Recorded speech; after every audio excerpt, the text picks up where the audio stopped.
Okay, well, I guess we can get this show on the road. Welcome, everybody, to this third of 7 talks between Forrest and Delson.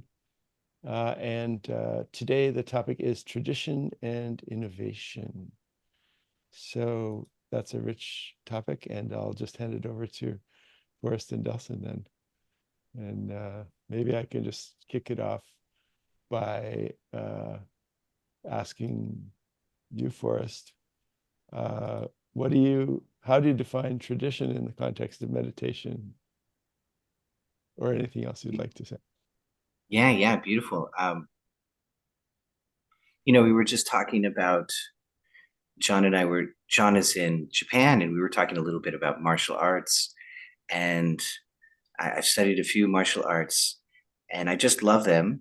And I think that's when you kind of apply that kind of an understanding to a lineage or to a tradition, it starts to make a lot of sense. And so the martial artists are usually very good at taking what they've been giving, writing it down in a list of techniques, for example, and then passing that list on to the next generation. And so they would say that, so in Shidari Yanagiru, for example, they would say that you would study the list completely and you would live with that list for, I think they said, I want to say they said like 25 years. And then maybe at the end of your life, you would begin to add on just one more chapter to that list. And so, very beautifully, at the end of Don Jay's life, he came up with an entire new routine, which he added to Shidari Nagiru. And so he taught that to Jeremy Berzelli, and that's one of the main things that Jeremy teaches now. And it's very so to do that is the yoga. So you do this routine and with a long pole, and that is the yoga. The Some people will be doing the routine. They're like, I think I need to do yoga stretching to do this routine. And it's like, no, this is the yoga. This movement is the set which you do to train your body. And so that kind of a mentality is how I treat what Ashok gave me. And so he gave me a list of 8 things, and that's what I teach every single time that I teach Kriya. Now, how I wrap around that teaching to make sure that the student actually understands, that's where the rubber meets the road, right? And so you could have the list and you could have the Kriya, but you could have no.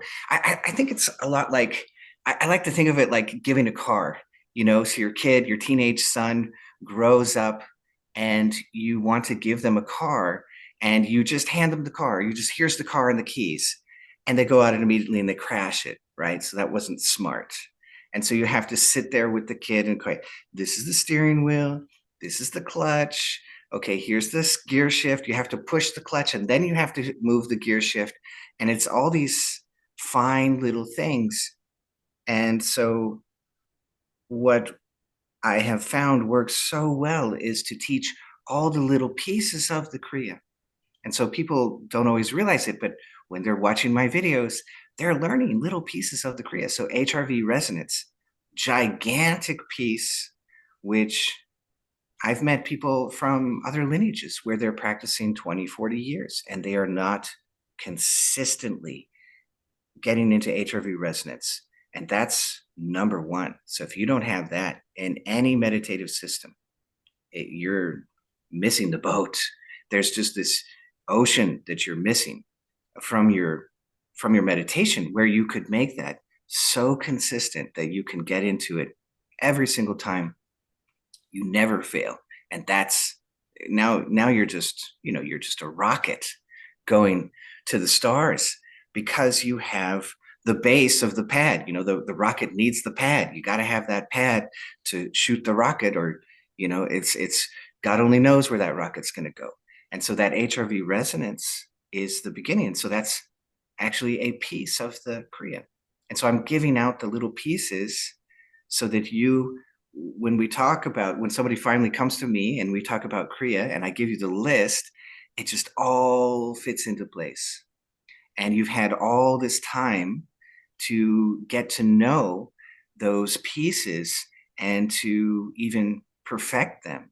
And so we end up with the problem that they're like, Forrest, I've been doing Om Japa and I've been doing HRV resonance and I'm getting into these really deep states. And now I'm trying to put it all together in this Kriya. And it's like, okay, it's like a car, I got to drive, I've got to look in the mirror, I got the shift and I got the clutch, and you're trying to do all these things. And that's a higher order of tasks which has been given to you. And they're like, I had more success with the pieces, which is kind of like, you can ride the bike and you can go down to the store at the corner of at the corner lot, and then you get the car, and the car should be faster, but you don't know how to drive the car, and so it takes longer than the bicycle. You're like, this is so wrong. No, it's perfect. You just have to learn to put all those pieces together, and then it starts coming together, and then boom, the car is faster than the bicycle. But yeah, so I love these upside down problems, right? But yeah, the little pieces can be more powerful than the actual Kriya until you get the Kriya all put together. And then you've got to have this understanding. Okay, you have the Kriya, you have the results. Now lose the Kriya, because there are huge swaths of yogis who are like, I will beat my head to death against this Kriya. It's like, guys, the Kriya is a tool. The tool is supposed to get you to this state where you let go, this state where you just enjoy, this state where you just be. And they don't get that. It's a huge problem for yogis, which Delson is like, this is a huge problem. I've seen this over and over again. Yeah, exactly. The Buddhists know this about the yogis so well that that the yogis will just do what, be, huh? I don't know what that is, and they just keep going forever. And so yeah, so you you did all this learning and then you let it go. It's like, wow, really? But the Kriya, it's the Holy Grail. It's like, no, it was a tool. It is the Holy Grail, but it's a tool. The tool is to get you to the state, and then you let it go. So all that understanding has to wrap around so you got the core, the tradition that we honor, and we pass it down. We're a witness for that, and I'm a witness for the Kriya lineage, and I'm carrying that forward exactly as it was given to me. But then how we wrap our understanding around that, that's I don't know, that's more it's very cognitive. Somebody's going to understand it from this angle, and somebody else will understand it from this angle. And so I try to present different understandings around that core, so that, because sometimes somebody's told me yesterday, you've said it a million times. Feel the chakra, om into the chakra, feel the chakra again. He said you have that little biofeedback loop of oming into the chakras and cleaning them out and feeling what it does to you, right? You said it a million times, and then it just clicked to me one day. And so that's that's an understanding around that core. So that's where you get to be very flexible in the way that you explain things, and maybe you draw on stories, or you draw on other people's stories, or you draw on your own experience. But yeah, beautiful. Fascinating. That sort of brings me to the question I wanted to ask Delson, which is, what does it mean to innovate while remaining authentic? It kind of feeds off of what Forrest just said. Yeah, that's a good question. I mean, you think about any tradition that gets started, whether we talk about conventional religion like Christianity or even Buddhism. Like, for example, the Buddha was an innovator. He understood the times that he was living in during the time of the Vedic rishis and the Brahmin priests and so on. And what he saw was, in the Vedas, they talk about certain things that have been handed down generation by generation by generation. And in some of the Pali Canon and some of the suttas, he says, like, how do you know this to be true? How do you know this to be factual? How do you know this to be reality? And the sage or the Brahmin will say, well, because my father did it, and my forefather did it, and his father before that, and so on. And the Buddha basically says, okay, but then there must have been one person in that whole lineage who started this process, and they saw for themselves how this process worked. So you're just basically parroting off that instead of actually living the tradition by experience. And this is what I would urge any student of any kind of meditation practice, is to use your experience as your litmus test, right? You don't take anything for granted. This is the Kalama Sutta in the Pali Canon, where the Buddha says, "Don't even take my words for granted. Don't take them as truth. Don't take them as the reality that you're supposed to look at. Test them out. Test my words out. See for yourself if this process works, and only then." That's why it's called, when we say faith or shraddha or saddha, it's actually experiential confidence. You have confidence in the practice because you actually test the tradition out.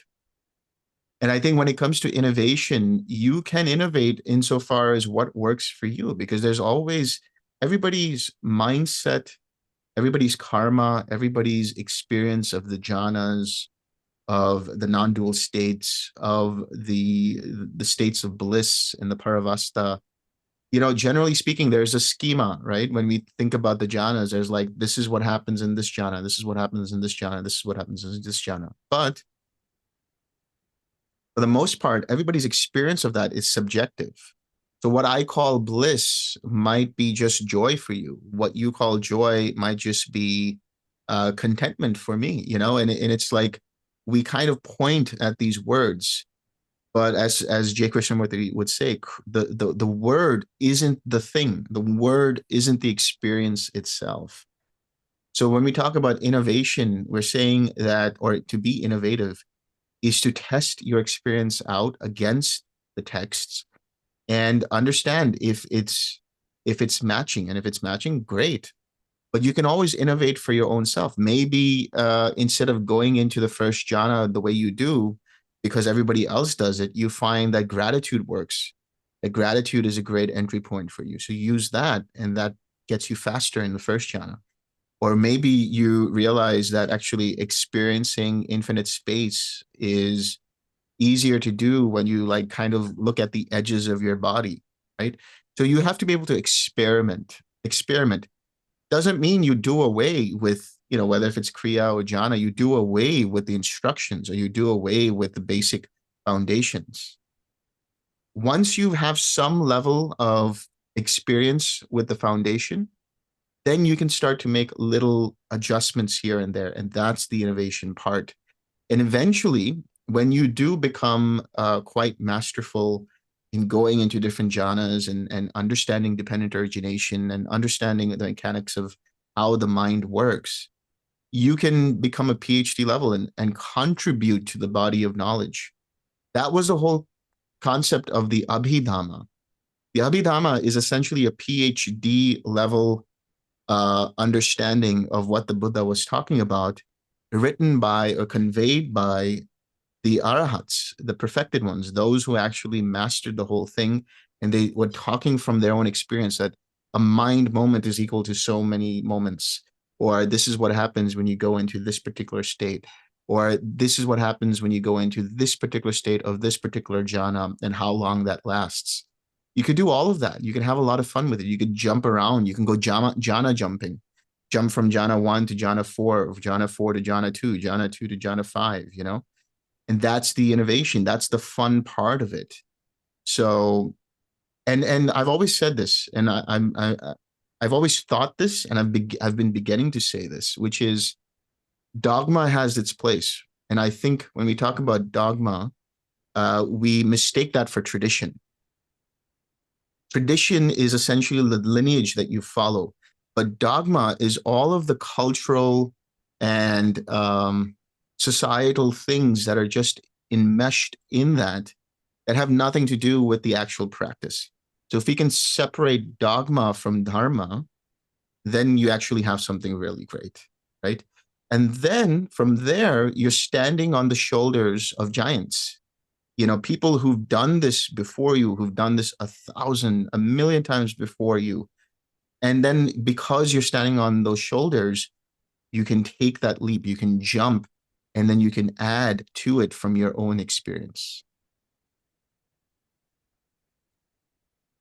That's yeah, very interesting. I mean, I think many people would wonder, so in the process of making it our own, obviously the timing of when to start doing that, maybe straight away, maybe not. But so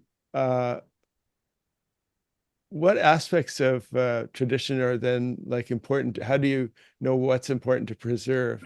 And how do you innovate without losing throwing out the baby with the bathwater? That for me? Yeah, Yeah. for both of you, actually. Yeah, maybe Delson, you could start. Okay. So that's a good question, because how do you know when to innovate? How do you know when you can start to tweak things around? I think at a certain level, you have a um, a waking up of intuition, of insight. I mean, in Korea, we would say that that's when the third eye opens, or when you start to have that downloads that are happening from the higher self or the universe, or how we want to put it. And you know that that is a download, or that is intuition, because it comes spontaneously out of nowhere. Like, it is without any kind of forethought. And when you think about it, or when you reflect on it, it's like, this makes a lot of sense. Apparently, there was no logical thinking that was going on. It just came in and it was immediate. When you start getting those kinds of insights, when you start getting those kinds of intuitive nudges, then you're ready to kind of like uh, sink into that, like seep in, let that seep into your core, and then that will inform you what you need to do or what you don't need to do. Until that happens, I think if you just follow the instructions and you get to that level of experience, it makes sense. Beautiful, beautiful. There's I was reading one time this they were outlining the Vedic way of learning, where they were commenting, okay, so you have your teacher and you have your scriptures, and then you go and you practice. And the way that you keep yourself in line is you keep going back to the scriptures, and you go back to your teacher, say, is this correct? Right? And that kind of keeps you in line with the practice that you're trying to understand. You're learning how to do the practice. And the same kind of, so you've got a feedback loop where you're going through, okay, this is what it's supposed to, this is what they're saying, and this is what I'm doing, and this is my experience, and then I match my experience with what they were saying, and is this lining up yet? And then I go to my teacher, I check with my teacher, and I make sure everything that's staying in line, right? And the same thing goes, I think, for what we're talking about. That so I do my practice, and I begin to understand it very well. I get those intuitive flashes, and maybe even creatively, or maybe I read another book and I wander out here and I try something new, but then I circle back and I come back to my practice. And then I wander out, and then I circle back and I come back to my practice. And if you keep aligning yourself with the practice that you know works well for you, that you're learning and growing in, and you keep coming back to that, and then that's how you can kind of wander out and then come back and then wander out. And I think that's a wonderful way to look at it. And that ability to be flexible inside of your practice, that's something very powerful. And so, for example, one of my students just yesterday, they were telling me how they are doing the Om Japa, but they're doing it now with loving kindness. So they're going into the chakra and they're oming into the chakra, but they're doing it with an attitude of loving kindness. And then she's also the same one that said, oh my God, I finally got the biofeedback in this because I do the Om with the loving kindness. And then I feel what's going on. And oh my God, she got so blissed out to a degree that she had not gotten before. And it was because of that noticing and because of that innovation that she was doing, where she was adding this attitude of loving kind. I mean, just a fine little change, basically the same practice, but just a fine little change in her attitude. And suddenly she was completely blissed out. And it's so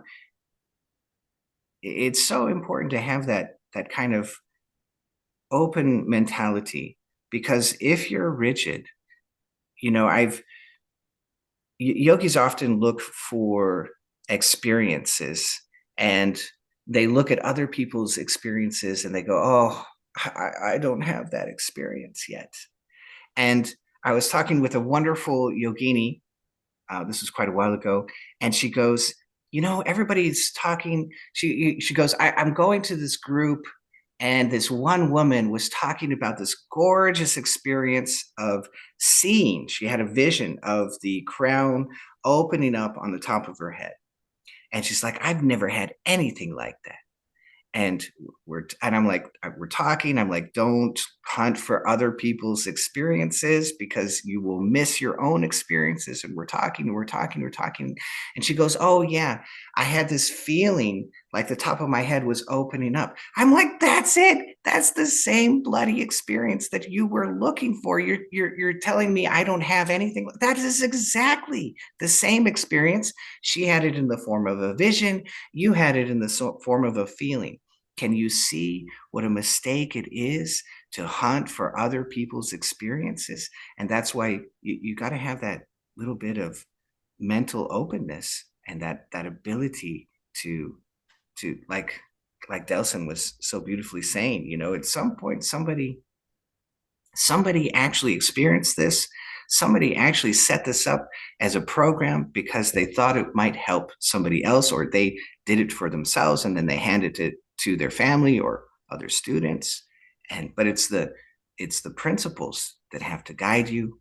It's the principles inside of that, why it works, how does it work, why does it work, why is it working for me, and that ability to be fresh and spontaneous. It's going to make it alive, because if you treat it like it's a task, and it starts to get boring, and that's always a risk, that you've got to make it fresh, you've got to make it interesting, you got to have your heart in the game, or you're not going to be interested enough, and it turns into a chore. And then because like we were talking about the balance of the brainwaves, because that's so fine, if it's a chore, you're just going to sink into the subconscious at some point. It's not going to be fun or interesting enough. And so you've got to have that. You've got to have all of that. So love it.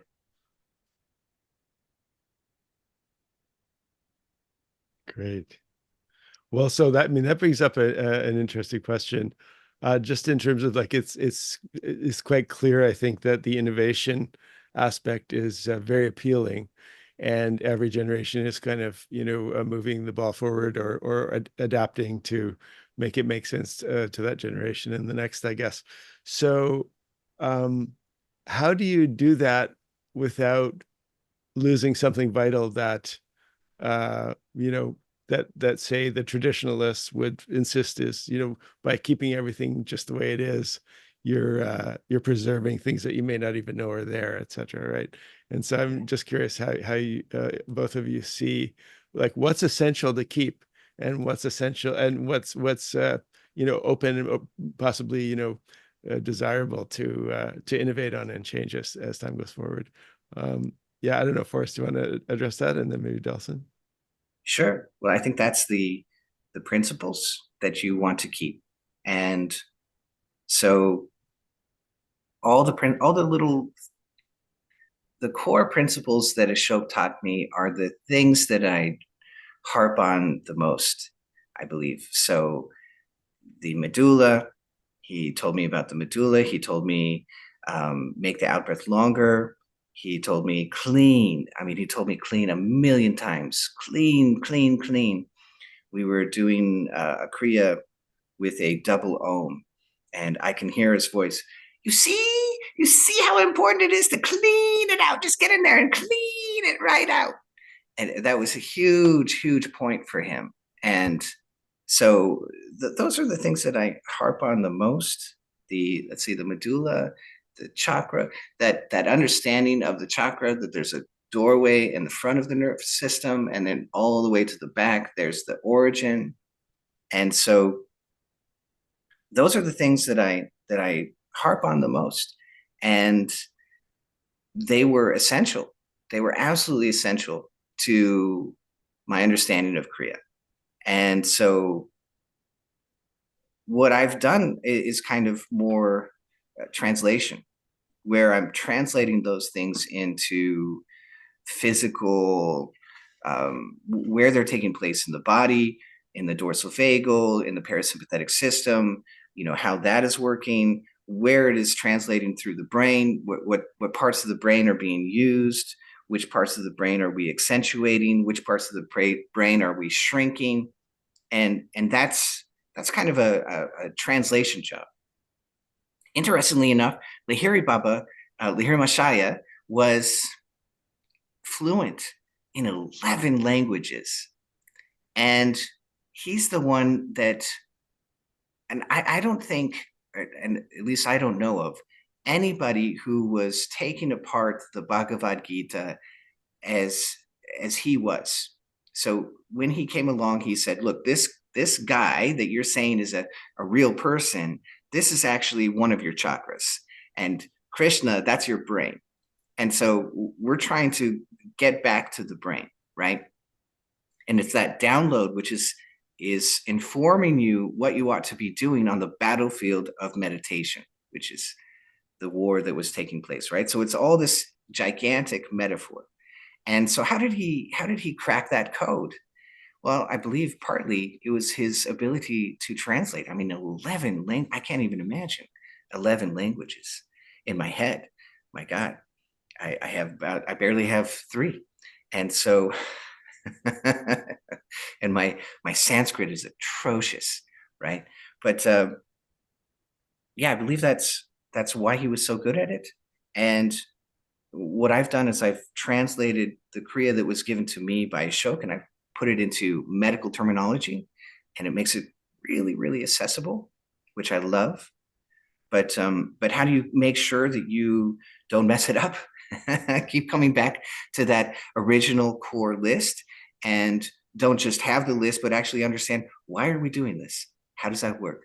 Why are we doing this? How does that work? Why are we doing this? How does that work? And if you actually, so I see all these lineages where, like Delson was saying, okay, you've got this thing that was handed down to you. Do you know why?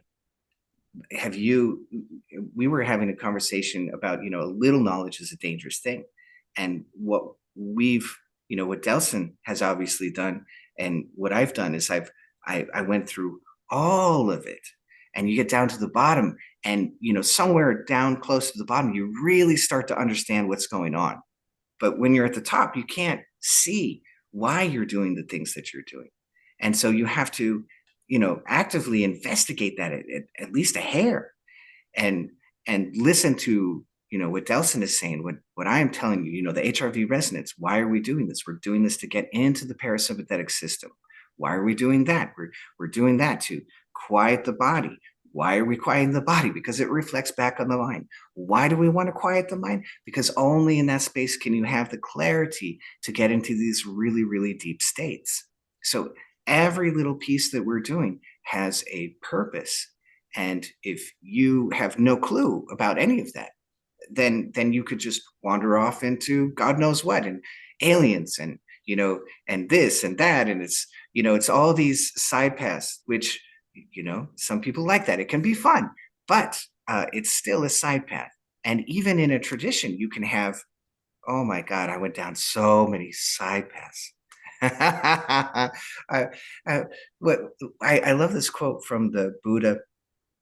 he who has conquered, no one can ever conquer what he has done. No one can ever do that again, because you just have no idea what a soul has gone through to get where they are. Any one of us here, and nobody can follow that path perfectly. And so we're always talking in archetypes, we're talking in principles, we're talking in techniques, but all of those all of those techniques, all of those archetypes, they have a reason, they have a purpose. And when you start to understand that, then that will guide you. It's your deep understanding which will guide you, versus, you know, if you're just on the surface, you're not going to understand it. You're not going to have a hope of figuring out what you're doing. You know, you'll have a hit and miss success, and that's not what you want. You want that kind of success where you can, you know, every time I come to play the guitar, I can play that. I can't play the guitar, but you know what I mean. Every time I come to something, I can do it. That's what you want. You want that kind of consistency, and so you ought to have the little bit of skill that you can create that consistency every single time. Very cool. I think I'm approaching that on the air guitar, but that's as far as I've gotten. So Delson, essential versus not essential. What do you think? Yeah, that's a good question, because basically when I teach, I'm doing essentially what Forrest is doing, which is translation. So one of the ways of looking at innovation is being able to recontextualize the old information into a newer setting. Because, for example, like if you talk about fundamentals of any practice, I believe that everybody is seeking a way out of suffering. Like that's probably the most fundamental thing that everybody's seeking, right? Yeah, like Forrest said, you have side quest, you want to look at aliens, and you want to go here, and you want to have a DMT trip, and you want to do that and this and all that stuff. But that too, I would say, is kind of motivated by the cessation of suffering, looking for a way out of suffering. So if we take that as our core, as the fundamentals of tradition, and build upon that, which is exactly what the Buddha did. What did he say? He said, I teach suffering and the end of suffering. I teach how to recognize suffering and how to cease it. And everything else in the suttas, in the Pali Canon, is an elaboration of that. Very first sermon that he gave was the sermon of the Four Noble Truths. There is suffering that is to be understood. There are the causes and conditions for suffering that are to be abandoned. There is the realization of the end of suffering, which is Nirodha. And there is a way leading to that, which is the Eightfold Path. So that is like his diagnostics and his sort of prescription for how to get into these states. And everything else, like dependent origination, for example, which is the process of how karma is created, how we create our own suffering, and so on, is an elaboration of the first two noble truths. And then how-to is an elaboration of the third and fourth noble truth, particularly the Eightfold Path. So if we were to take that as the fundamentals within the context of Buddhism, but even in yoga, like if you think about it, what does Patanjali say? He says, Yoga's chitta vritti nirodha. Yoga is the cessation of all mental whirlpools or activities or conditioning. What does the Buddha say? He says that the cessation of suffering is the cessation of craving, and craving is a movement of the mind. It's a movement that is recognized as tension in the mind. This is how Bhante Vimarahamsi recontextualized the idea of craving.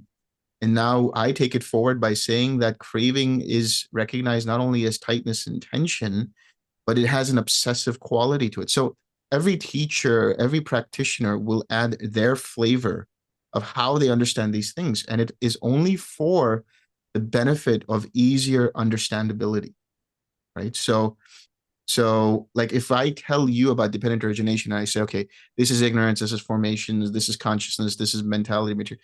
Like you're not going to understand all of that. You might understand the words. You might understand, okay, there's a link here and so on. But if I were to give you practical, everyday examples of how this is present in our lives, then you have a better understanding of how dependent origination works. If I give you a practical everyday example of what does bliss feel like, which is exactly what the Buddha was doing, which is exactly what Jesus was doing, which is like giving parables, giving similes, giving analogies, giving different kinds of. So all we're doing, I believe, or at least what I'm doing, is updating the analogies. And that's one part of the innovation. We're updating the analogies so that's easier for you to understand. Beautiful. That kind of actually brings me to another question about storytelling, the role of storytelling in teaching and in innovation. I'm curious, Forrest, we were talking about this just before we came on. What if you have anything to say about that? Yes, well, I had no idea, but Delson and I have both studied screenwriting, and so I studied with a little bit with Blake Snyder. So my friend asked me if I could work on a screenplay with him that he had worked on Gladiator, and he had worked on the movie Babe and some other. He was trying to strike out on his own, and he had a screenplay that he was working on, which was set in World War II, and it was a beautiful love story, tragic love story, and it was based on a true story. And so I worked with him on his screenplay. It was a lot of fun, and he kept giving me all these books to study screenwriting, right? The very classics books that we were talking about. And then I investigated a little on my own, and I found Blake Snyder, and my brain exploded because Blake had listed out so he had updated story, and he had explained it more explicitly with these bullet points. And so I took his class in LA, and I'm in the middle of the class, and I'm like, oh my God, it's Elizabeth Kubler-Ross. And he didn't get it from Elizabeth Kubler-Ross, but Elizabeth Kubler-Ross was studying death and dying. And as she's studying death and dying, she realizes that there are these states which we kind of jump around in until we reach this acceptance. And then she realized we're doing that every single time there's any kind of a change. And so an arsonist came and burned down her house. And she amazingly was able to accept that in 5 minutes because she understood the process of reaching acceptance. So through her own studies in death and dying, she was able to translate that into, I can accept what is going on in my life. I can find my way to acceptance because I understand those states. And that's what a story is as well. We're watching the hero pass through these change states every single time. That's what every single story is about. Either it's the hero's journey and they make it to the end and they find the new state and they find acceptance and they find a new state. So a movie should always be about the greatest thing that ever happened to that person's life, and that story, right? And so you're watching them go bounce around in a change state and then reach a new state, reach acceptance, right? And we are just, there's a part of the brain that sees a face and everything. So you look in the clouds and you see a face. You look in the moon, we say there's a man in the moon. You look at your car and it looks like a face. Did you know they will not? Now they're starting to change it a little bit in some new car companies, but for a very long time, they understood you cannot make your car look too weird in the front. People will not buy it because it does not look like a face. Now you might look at your car and you're like, I didn't know that, but subconsciously you did, because you will not buy the car that looks too weird. Isn't that amazing? So that's a part of your brain which sees faces. And so people will see the spiritual eye, for an example, and they're like, it looks like an actual eye to me. Like I see an eye every single time. Well, that's that activation of that part of the brain that sees faces and eyes where there's a circle. And so in the same way, you are geared for stories. They are just, we've been telling stories for forever. And so when you're studying something like screenwriting or movies or stories or the hero's journey, you're actually studying all of life, because we're all just here trying to figure it out, right? And that's what every single movie is trying to tell about. Like, I've got a story about something. It has to have meaning. Like, you watch a movie, you're like, this was so thin. There was no meaning in this movie. What went wrong? Well, they didn't understand the hero's journey. And so some movies will be, spectacle. So I think, was it McKee? McKee said some movies are purely spectacle. And so people will come for the big flash bang, but it will never become a classic. But then you have something like, let's see. Oh, what was the one? What was the one where the guy dies and he's a ghost? Ghost. Ghost. That was an that was an amazing movie. And they had almost no budget, and they had no idea it was going to be this absolute raging success. But the story was so powerful that it was just insanely, compared to their budget. It was just, and the special effects were very small, low budget, and they just hit it out of the park because it was this amazing story, and it's that story that speaks to you. So whenever I can, I try to tell a story to make sense of something, because I can be talking, it can make sense, and you're like, oh yeah, this is great. And then what I see it when I'm doing it, right? So I tell it in a story, and people are like, what? Oh my God, I get it. It's just a whole different level of I get it. Or, I love this word grok.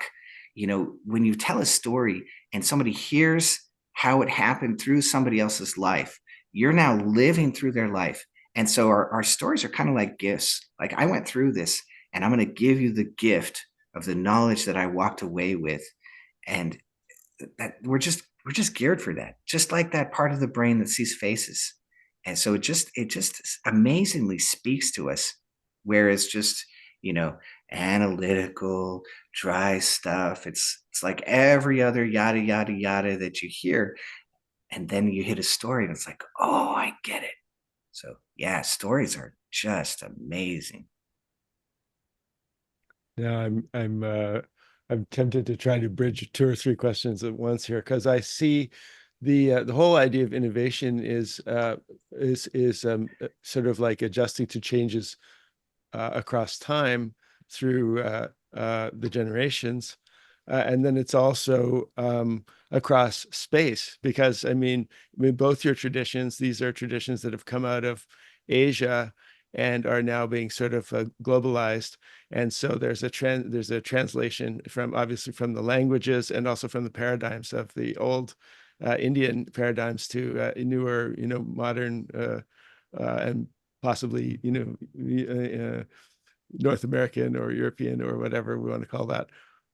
So, Delson, in your case, I mean, you are tapping into both your American heritage and your Indian heritage, and also coming with the languages of knowing the languages that a lot of this stuff is sourced from. And of course, there's the whole Mahabharata and all the Mahabharata and all these different amazing mythologies in India as well. I'm curious if any of that influences how you teach, or how you see story and its role in teaching. John, you mentioned the Mahabharata. I mean, now I'm going to spend 20, 30 minutes just talking about the Mahabharata. It is really the greatest story ever told. It is so amazing. Like, if you guys want to get a primer on the Mahabharata, you should read, this is just my opinion, you should read a book called Jaya. It's the illustrated Mahabharata by Devdutt Patnaik. It's a good introduction into the Mahabharata. But yeah, I think if you think about like ancient India, ancient Greece, ancient Rome, all of that was conveyance of information in the form of story. And you go even far back before that. I mean, you have like even cave paintings. What are cave paintings? They're a process of storing information about, hey, this was our hunt today, or this is what I got on my mushroom trip. When I saw this particular thing, and I made a connection between these two. and I created a story. The idea of like sitting around the fire for so long, like it's so ingrained in us, the idea of fire. And when we sit around a fire, what do? We share information. We share story. We share, campfire stories, ghost stories, stories about our, ancestors, all of these things. And I think that's why fire is so important, even in ancient India. And then that became sort of transformed into the inner fire of consciousness, the inner light of awareness, the inner light of, the chakras, and going through the chakras and clearing them out and seeing the light, seeing the third, the spiritual eye. Um, the Mahabharata is a really important piece of story because it's like the story of all mankind. You read that, and that has every single thing that you can imagine. Like it was like all the stories that were handed down from different tribes, all collected together around this one singular sort of spine of a story, which is about these two warring factions that are that are part of one family. And there's, I mean, you think about Game of Thrones. If you like Game of Thrones, you will like Mahabharata. It's got intrigue of the court. It's got deception. It's got, adventures through the forest. It's got like dragons, which are nagas. It's got like fairies and leprechauns and goblins and everything that you can imagine in there, just put in there. So, because you mentioned the Mahabharata, I have to give it praise because it's just that good of a story. But I was reminded by when Forrest was talking about how when we convey information, it could just be like this abstract, dry, yada, yada, yada. And I'm reminded of my first time at Dhammasukha Meditation Center, where I was told by Bhante Ramsey to go ahead and give a talk that evening, and it was on dependent origination. And it was a time when my first talk where he was sitting in the audience, and I was reading from the suttas, and I stopped each line, and then I started like looking at each of the links. And I conveyed like, okay, this is what this link is. This is what this link is. This is what this link is. And it was like, I gave different analogies. And I remember Bhante Ramsey, like he was like this. He was listening, and I thought like, yeah, he's really listening, and he's smiling. And then a little while later, you hear him snoring, which means, he's just totally bored out of his mind because I'm just vomiting out information, right? So the next day, I'm talking to him in the morning, and he's like, "Your talk was really good. It was pretty good, but you need more story. You need to lighten it up. You need to tell jokes. You need to give some kind of personal connection, and that could be stories from your life, stories from what you know, stories from wherever that you can make connections with." And I had to train myself to make sure that I didn't make my Dhamma talks info dumps. Once in a while that will happen. I'll have like 20 minutes of just like, I'll just talk about, dependent origination or whatever.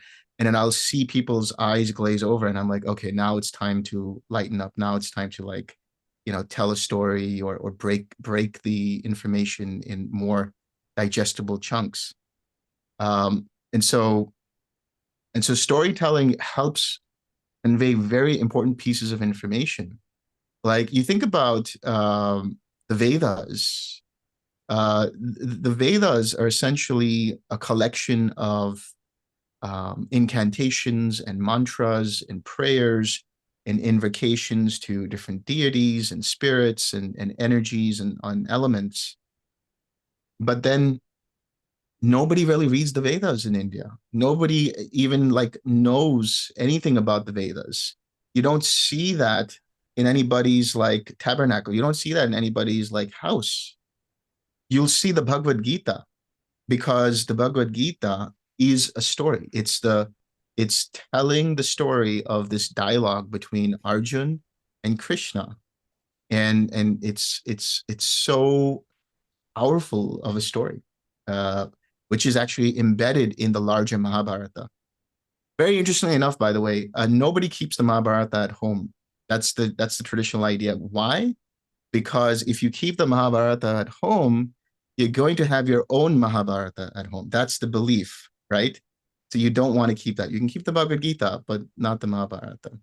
Now, another story that's there is the Ramayana. Ramayana is a little older than the Mahabharata, and it's a very sort of hero's quest kind of story. You have the guy Ram, you have this person named Ram.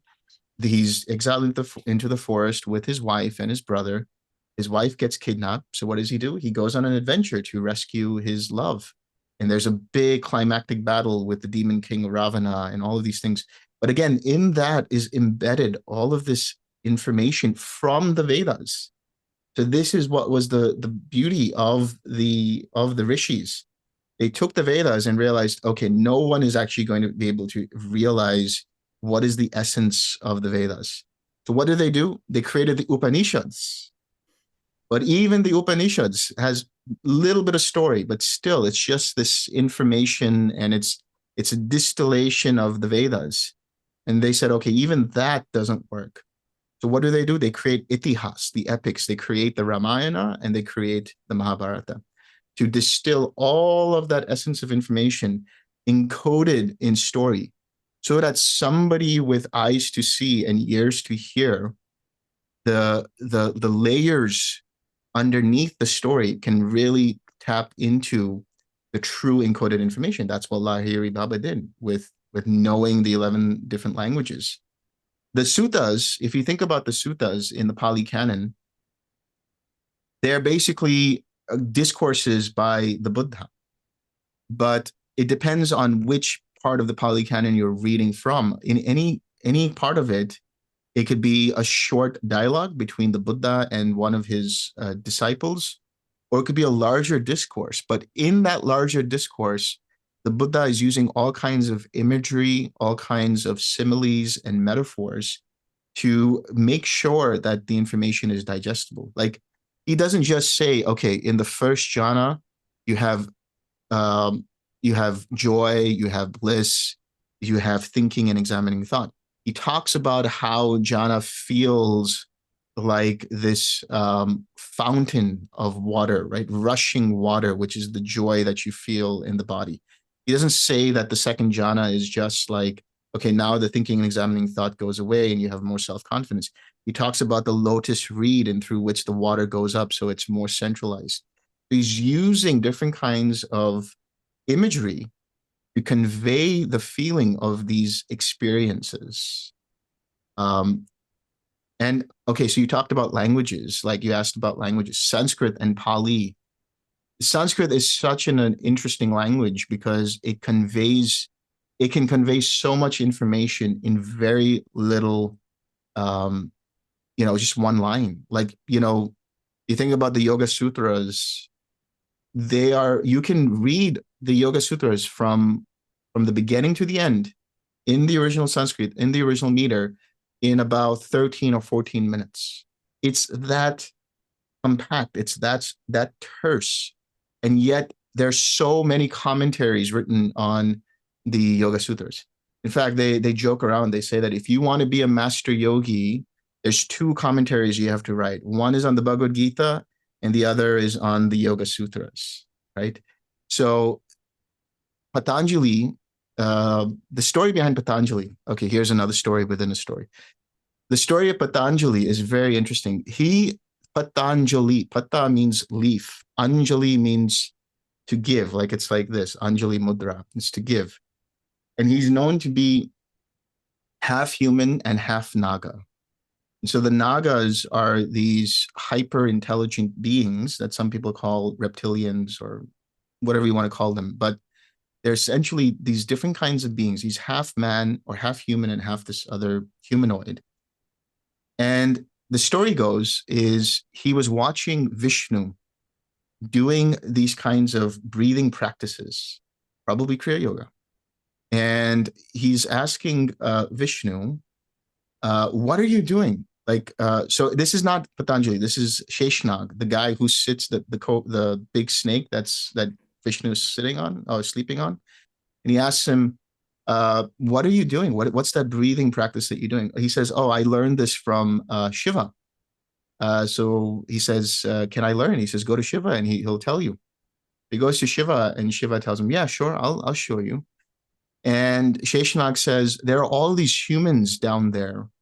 Why aren't we teaching them? Why aren't we doing that? And Shiva says, I don't have time to do that kind of stuff. Why don't you go and do it? Right? So Sheshanag descends onto the earth as a little tiny snake, which then grows into Patanjali. So Patanjali is sort of the avatar of Sheshanag. And at the time, there were all these different kinds of yogas. So what did he do? He distilled them all into the essence of that, which is the Yoga Sutras. And so when you look at the Sanskrit or when you look at the Pali, there's not really any kind of rigid grammar in it, the way Patanjali has given it, because you can read it in different ways and it can mean different things, even though it says the same thing.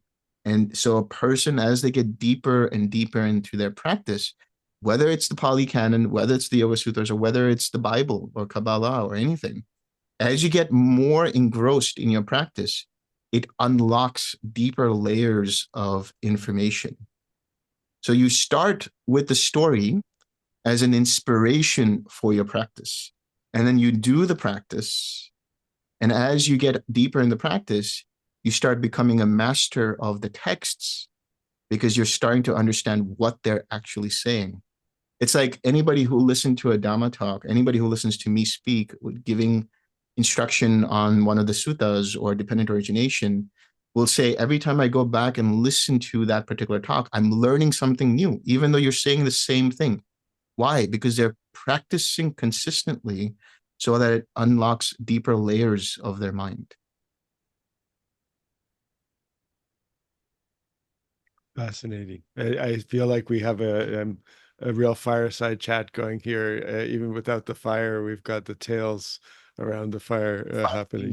Firing me up with the Mahabharata stuff. That, that's just, oh yeah. I have so many questions, and we've come to an hour, and I was hoping to open it up to questions from the floor. But I just wanted to ask each of you one more question first, which is uh, what innovations in meditation excite you the most right now? I'm wondering, Forrest, if you could address that.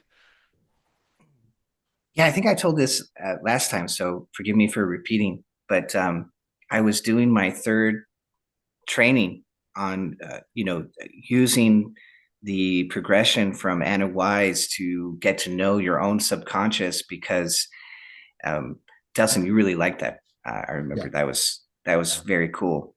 And so getting to know your subconscious is kind of a missing key in many systems where they don't accentuate that. And so I wanted to have a training where people can fall into this little side training and get to know your own subconscious a little bit. You have to be able to feel, okay, this is my conscious mind, yada yada yada. This is my subconscious mind, which is a little bit sleepy and a little bit, like a dream state. And then here's my superconscious mind, which is, it just drops, that other brainwave hits. And like Delson was saying, it's very spontaneous.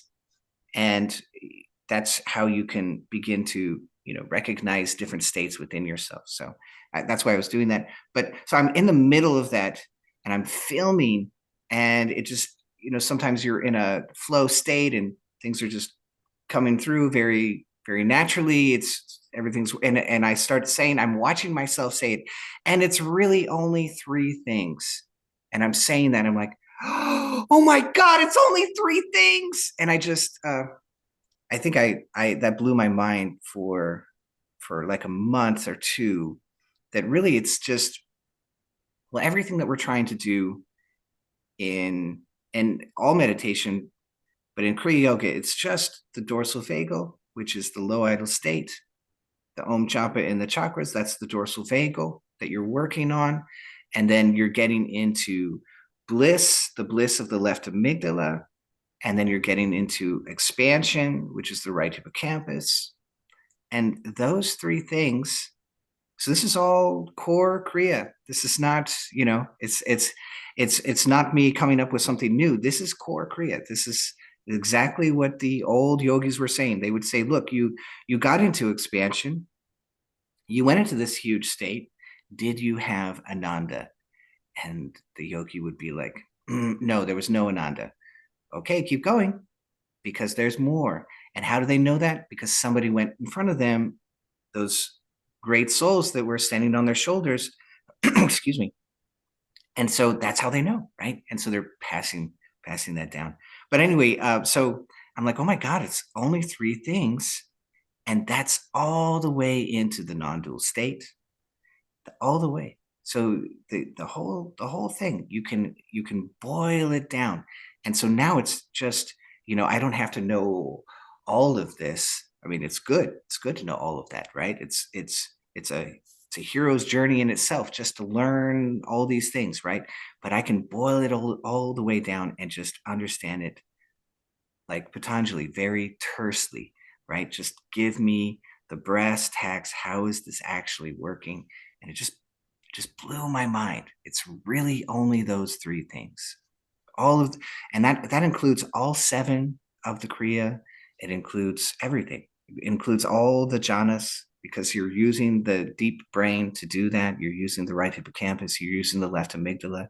So just everything encapsulated right there. Those three little things: dorsal vagal, left amygdala, right hippocampus, low idle state, bliss, love, loving kindness, all of that, and then expansion, right hippocampus expansion.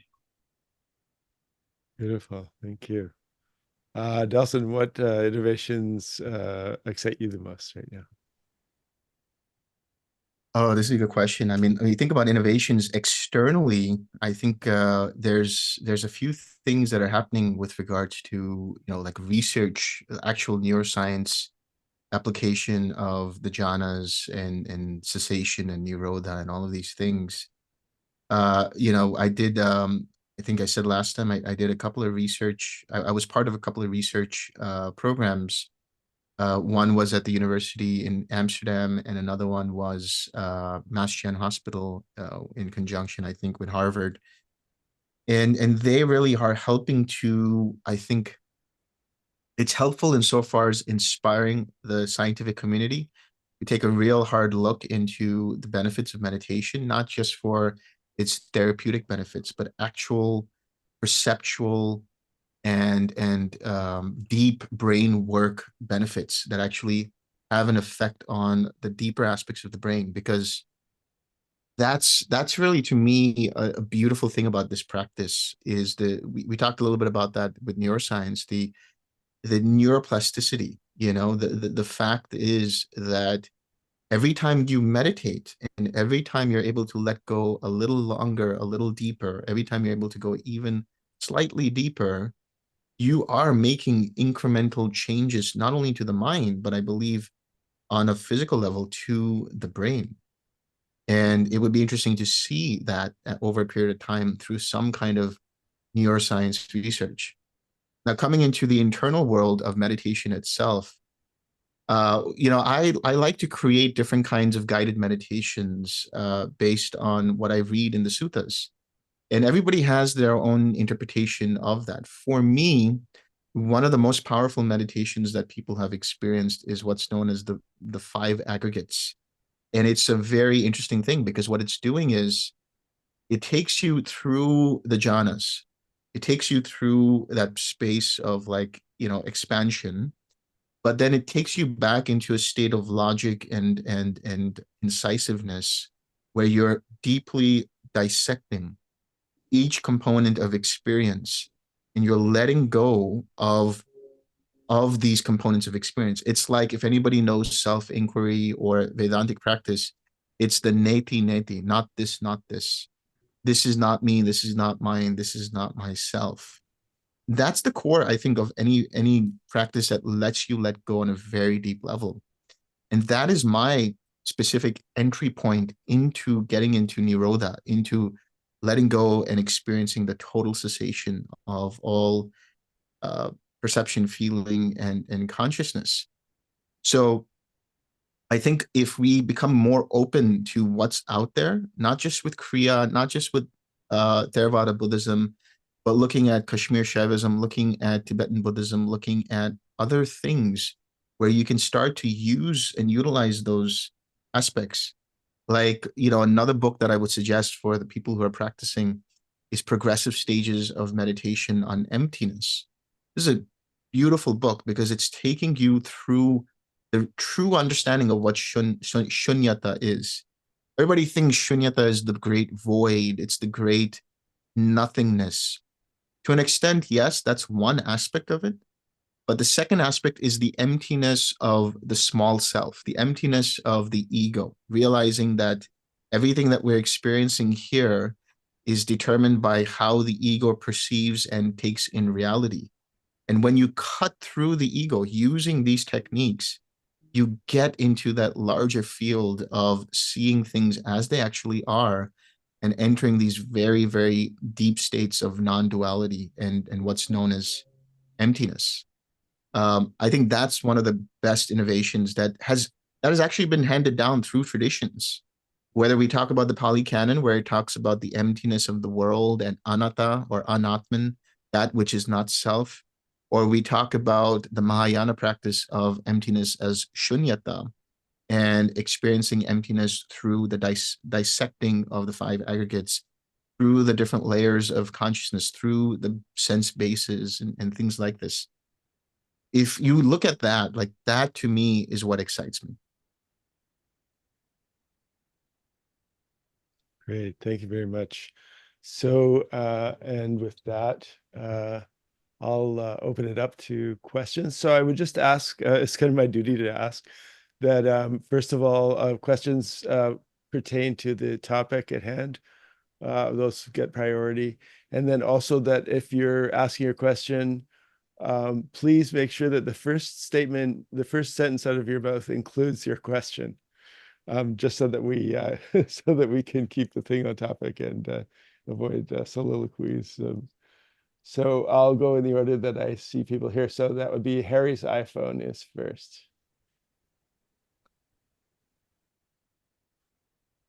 Delson, first, thank you so much for taking the time to explain us all the great stories and the techniques. My first question for Delson is, in the Tuan tradition, we talk about that when you know wisdom, that's the dependent origination. I don't know whether now you're still holding the same view when we're talking about wisdom. That's still we're referring to dependent origination. Yeah, it's a good question. So I know that in the past, Bhante Ramamsi has talked about wisdom is seeing the links of dependent origination. I would go a step further and say that seeing the links of dependent origination is still a mental model in the same way that you would be investigating into the five aggregates. The essence of that is to see the emptiness of all experience, to see the destruction of the ego in all experience. And that is what I would say is wisdom. Okay, thank you. The next question would be for Forrest. In the yoga tradition, what happened after people die? Well, I think that there's reincarnation. So if you're not finished, you have a chance to start over and see if you can get it right the next time. And so, do you mean just a normal death, or do you mean for the yogi what happens when he goes into? In the Buddhist traditions, we know that we practice for the cessation of the dukkha to get out the wheel of samsara. So, is in the yoga tradition the same goal for practicing, or you just Yes. you're talking about downloading the higher self? Is it the same? I kind of a little bit confused. So when we talk about nibbana, okay, meaning we get off the wheels, we never come back again. So when you're talking about unification with the higher self, you are downloading. Is the same thing as nibbana, or it's a different thing? It's the same. So the goal, excuse me, it's a little dry. It's the same thing. And the goal is to reach the point in your yogic practice where you can easily enter into that state, where you are so assured that the expansiveness of that eternal consciousness is so available to you that at the point of death, you can enter into that. And so the Bhagavad Gita says, if you can hold the Ajna chakra at the point of death, then you will leave your life and you will not come back. And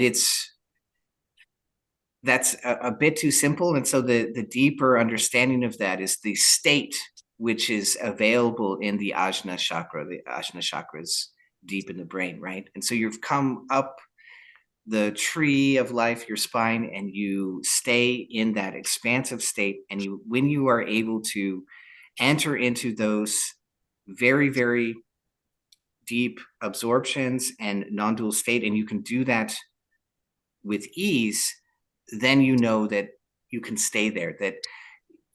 And so what's actually happened is you've turned everything upside down. So we usually see this world as the real thing, and that the higher self, the eternal consciousness, is very elusive. It's very fine, and I can't feel it all the time, right? So that's the kind of understanding we start with. And then we reach a point where that expansive consciousness is very, very real, and the world around us gets less and less real. And so that's what we're looking for in yoga. We're looking for that transition, that the real becomes unreal and the unreal becomes very real and very reliable. And then you find yourself in that field more and more. And at the point of death, you stay in that field because you realize that's what is real. And this world that we're looking at, this is just the froth on the top of the ocean. Okay. I'm not very familiar with the yoga, but from the Buddhist teachings, when like what he did is that he went to this all the jhana, to the 7 8 jhana, and he said, this is not it. I will, and no matter how long people stay in those heaven world realms, they're gonna come back, because there's still some of the samsara, some of the things that are not finished yet. So how do you know that this state is different from that state? It's just a jhana, okay? It's the blissful, it's unification. But Buddhism is all talking about, there's a lot of like the fetters that you need to completely get rid of, then you not coming back. So in this area, it's not very clear for the yoga's tradition. If you can elaborate a little bit more, that would be very helpful. Yeah. Yeah. Well, it's not very it's kind of like getting to the end of all the college classes, right? And so it's hard to speak about until so how do you, we're trying to understand very fine things. We're trying to define somebody who has gone into a very deep state to somebody who has gone into that state enough that they have finished all of their work. And so it's a very fine understanding, right? But this is a beautiful thing what you're saying. And I've said before that, just because you reach samadhi doesn't mean that you are finished. And you will see spiritual teachers get into trouble, right? So they will go into these lofty states, and then suddenly you find out they're getting into some kind of trouble. How did that happen? Well, that's the difference, right? Right there. So they went into the deep state, but yet they're not finished. And that's why I've said to my students, I've said, look, samadhi itself is a therapy. It is working on you to create all of this change in your perception, in your neurology, and all the way down to your body, all the way down to the actual parts of your brain. It's acting on you in very, very subtle ways until you flip the script that I was talking about, right? And so it's this very long process, and sometimes people get into these very deep states, and they feel very good about themselves because I got into this very deep. Well, okay, that's a spiritual ego now. It's still ego. And so even though you understand some things doesn't mean you understand everything. And so the therapy has to go on, and you have to let go more and more.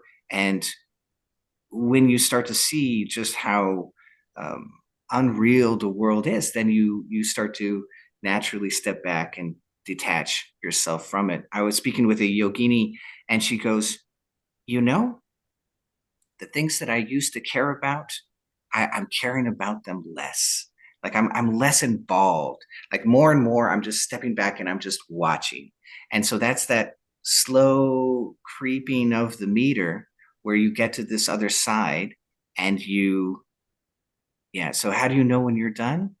Wow, that's a trippy question. But if you can stay in your upper nervous system, so you come up into loving kindness and you stay there and you don't fall back down into your worries, right? That's a humongous sign of your own progression.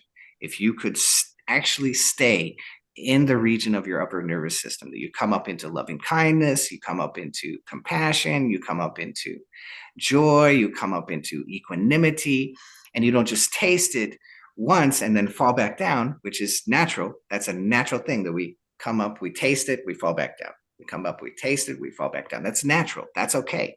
But can you actually stay up there for a little bit and then you get dragged back down?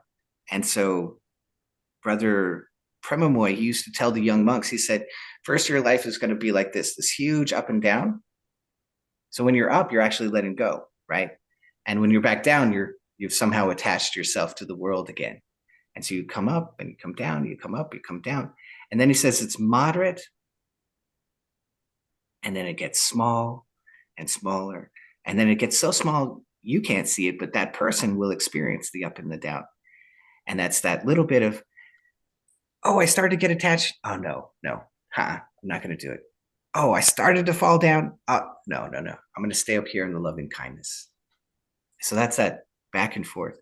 We're trying to reach that place where it's very, very fine.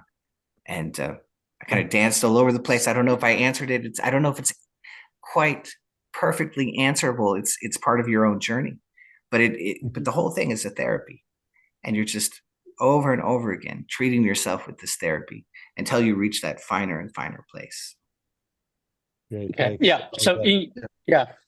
I think Yeah, Thank if I you. could just add, if I could just Yeah. add to that, I'd like to add a little bit to what Forrest is saying, and based on your question, Harry, what we're talking about is essentially moksha, right? When we talk about getting off of the wheel of samsara, we're getting off where we're talking about moksha. Moksha means what? Freedom, liberation. But what are we actually being liberated from? What are we becoming free from? It depends on the tradition, but I think they're both pointing to the same thing: greed, hatred, and delusion.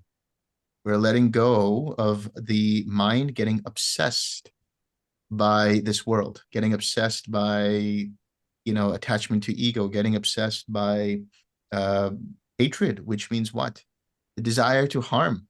Yeah, you might get annoyed once in a while. You might get frustrated by this or that, but that's just a painful experience. How do you choose to react to that painful experience? How do you choose to respond to it? Do you have a intention to harm another being, or do you send them loving kindness? Do you say, you know what? I see the suffering in them and I'm sending them compassion. I'm sending them loving kindness. I'm sending them forgiveness. And delusion, that's the big one. What does it mean when we say delusion?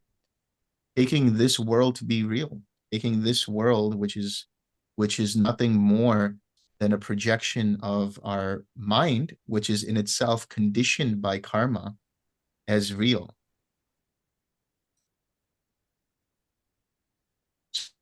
So some people will say the cessation of karma is the cessation of samsara. Well, we know of highly enlightened masters, we know of arhats, we know of jivan muktas in the Vedantic tradition, who've had to deal with a lot of suffering, with a lot of different kinds of painful feeling. The Buddha himself went through back pain. The Buddha himself went through all kinds of ailments. That mean he was not enlightened? No, just means that he's going through his own karma. And so this is what happens. So when we talk about moksha, we're saying liberation.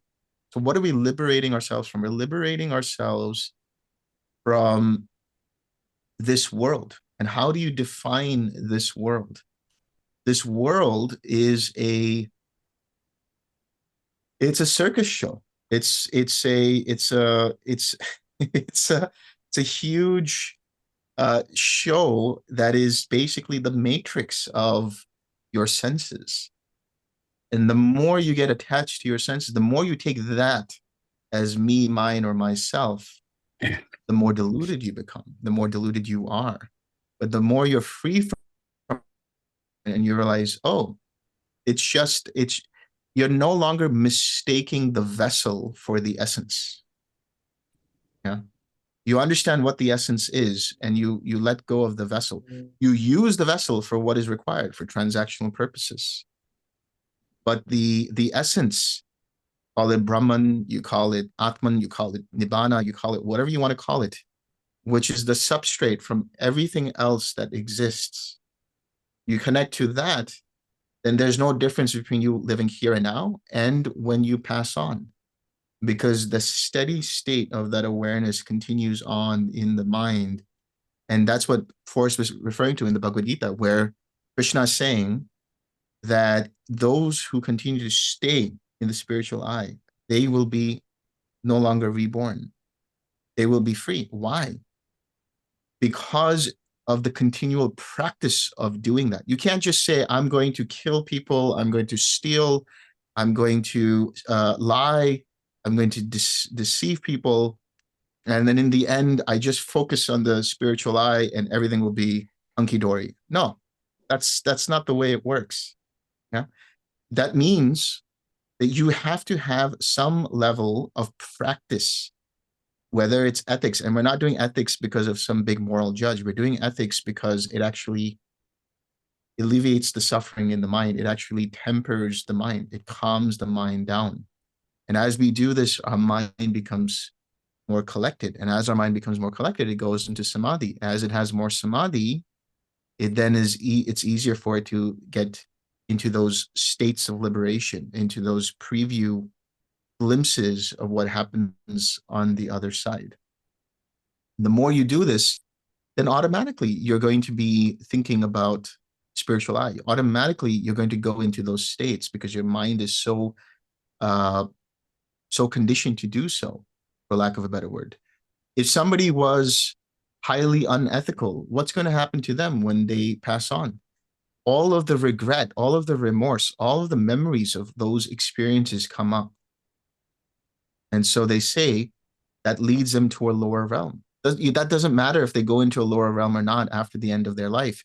They're already living in hell in their mind because of all the stuff that they've done. Somebody who's been generous, somebody who's been kind, somebody who's been loving, who's been patient, who's been filled with equanimity. When they pass on, what happens? They have a clear mind. They don't die in confusion. But that doesn't matter. You're already having a heavenly mind when you are in those states. Only thing you have to do then is let go of the spiritual ego, let go of the identification with those higher states. That's moksha. At least that's how I see it. Good, thanks. Okay, I'm going to jump over to Ines.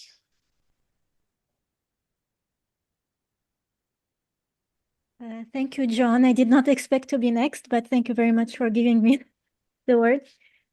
First, thank you, Delson and Forrest, for this very exciting series. I'm very grateful for that.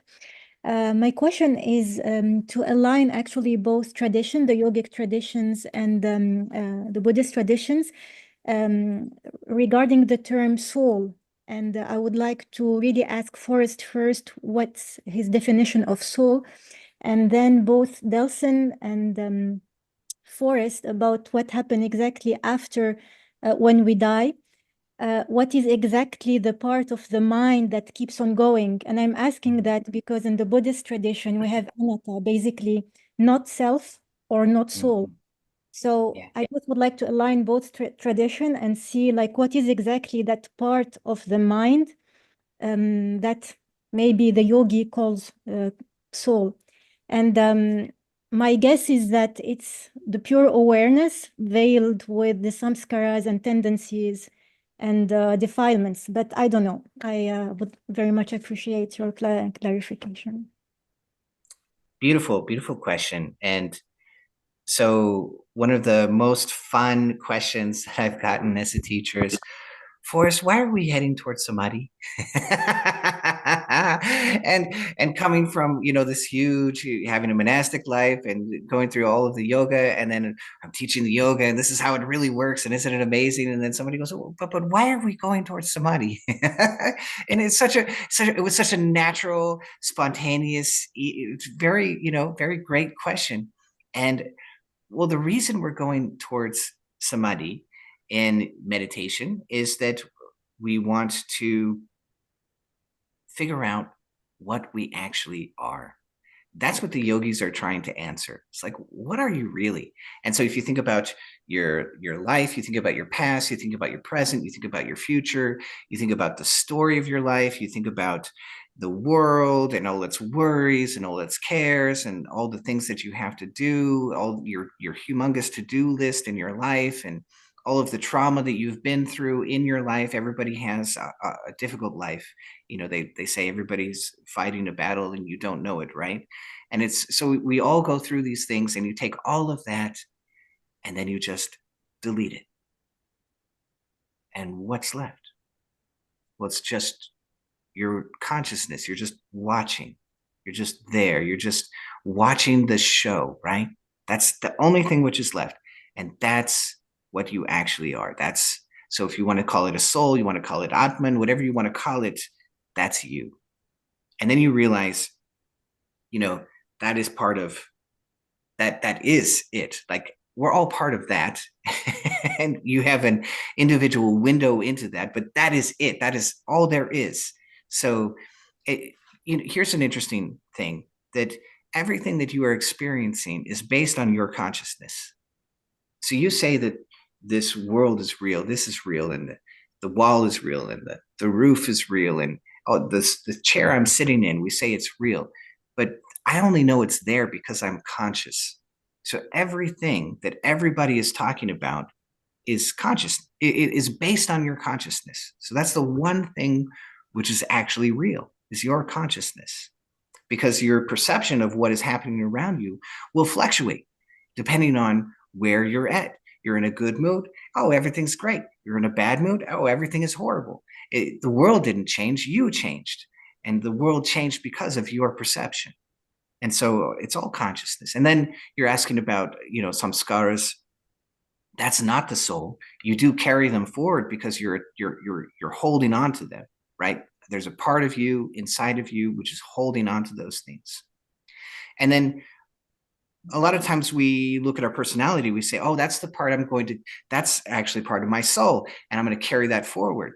And certainly there are qualities that you can kind of notice along lives, right? So if you have a perception of a past life and you have a perception of your life now, you can see, oh, there's some kind of commonality there that I'm carrying forward. And yet it's not the personality. And this is where people get mistaken. And I think there was a conversation, I don't know, I was listening to some Buddhists and they're like, yeah, but the thing that you think is you is not the part which is going to carry forward when you're talking about your personality. And so from a psychological standpoint, we make binary choices when we are very young. And this comes from Jungian psychology and the Myers-Briggs. And so if you look at that information, it's very, very interesting. And so, for example, from your childhood, you're deciding if you're going to be an introvert or you're going to be an extrovert. And so the introvert will go home and they will be alone, and that will help them to recharge.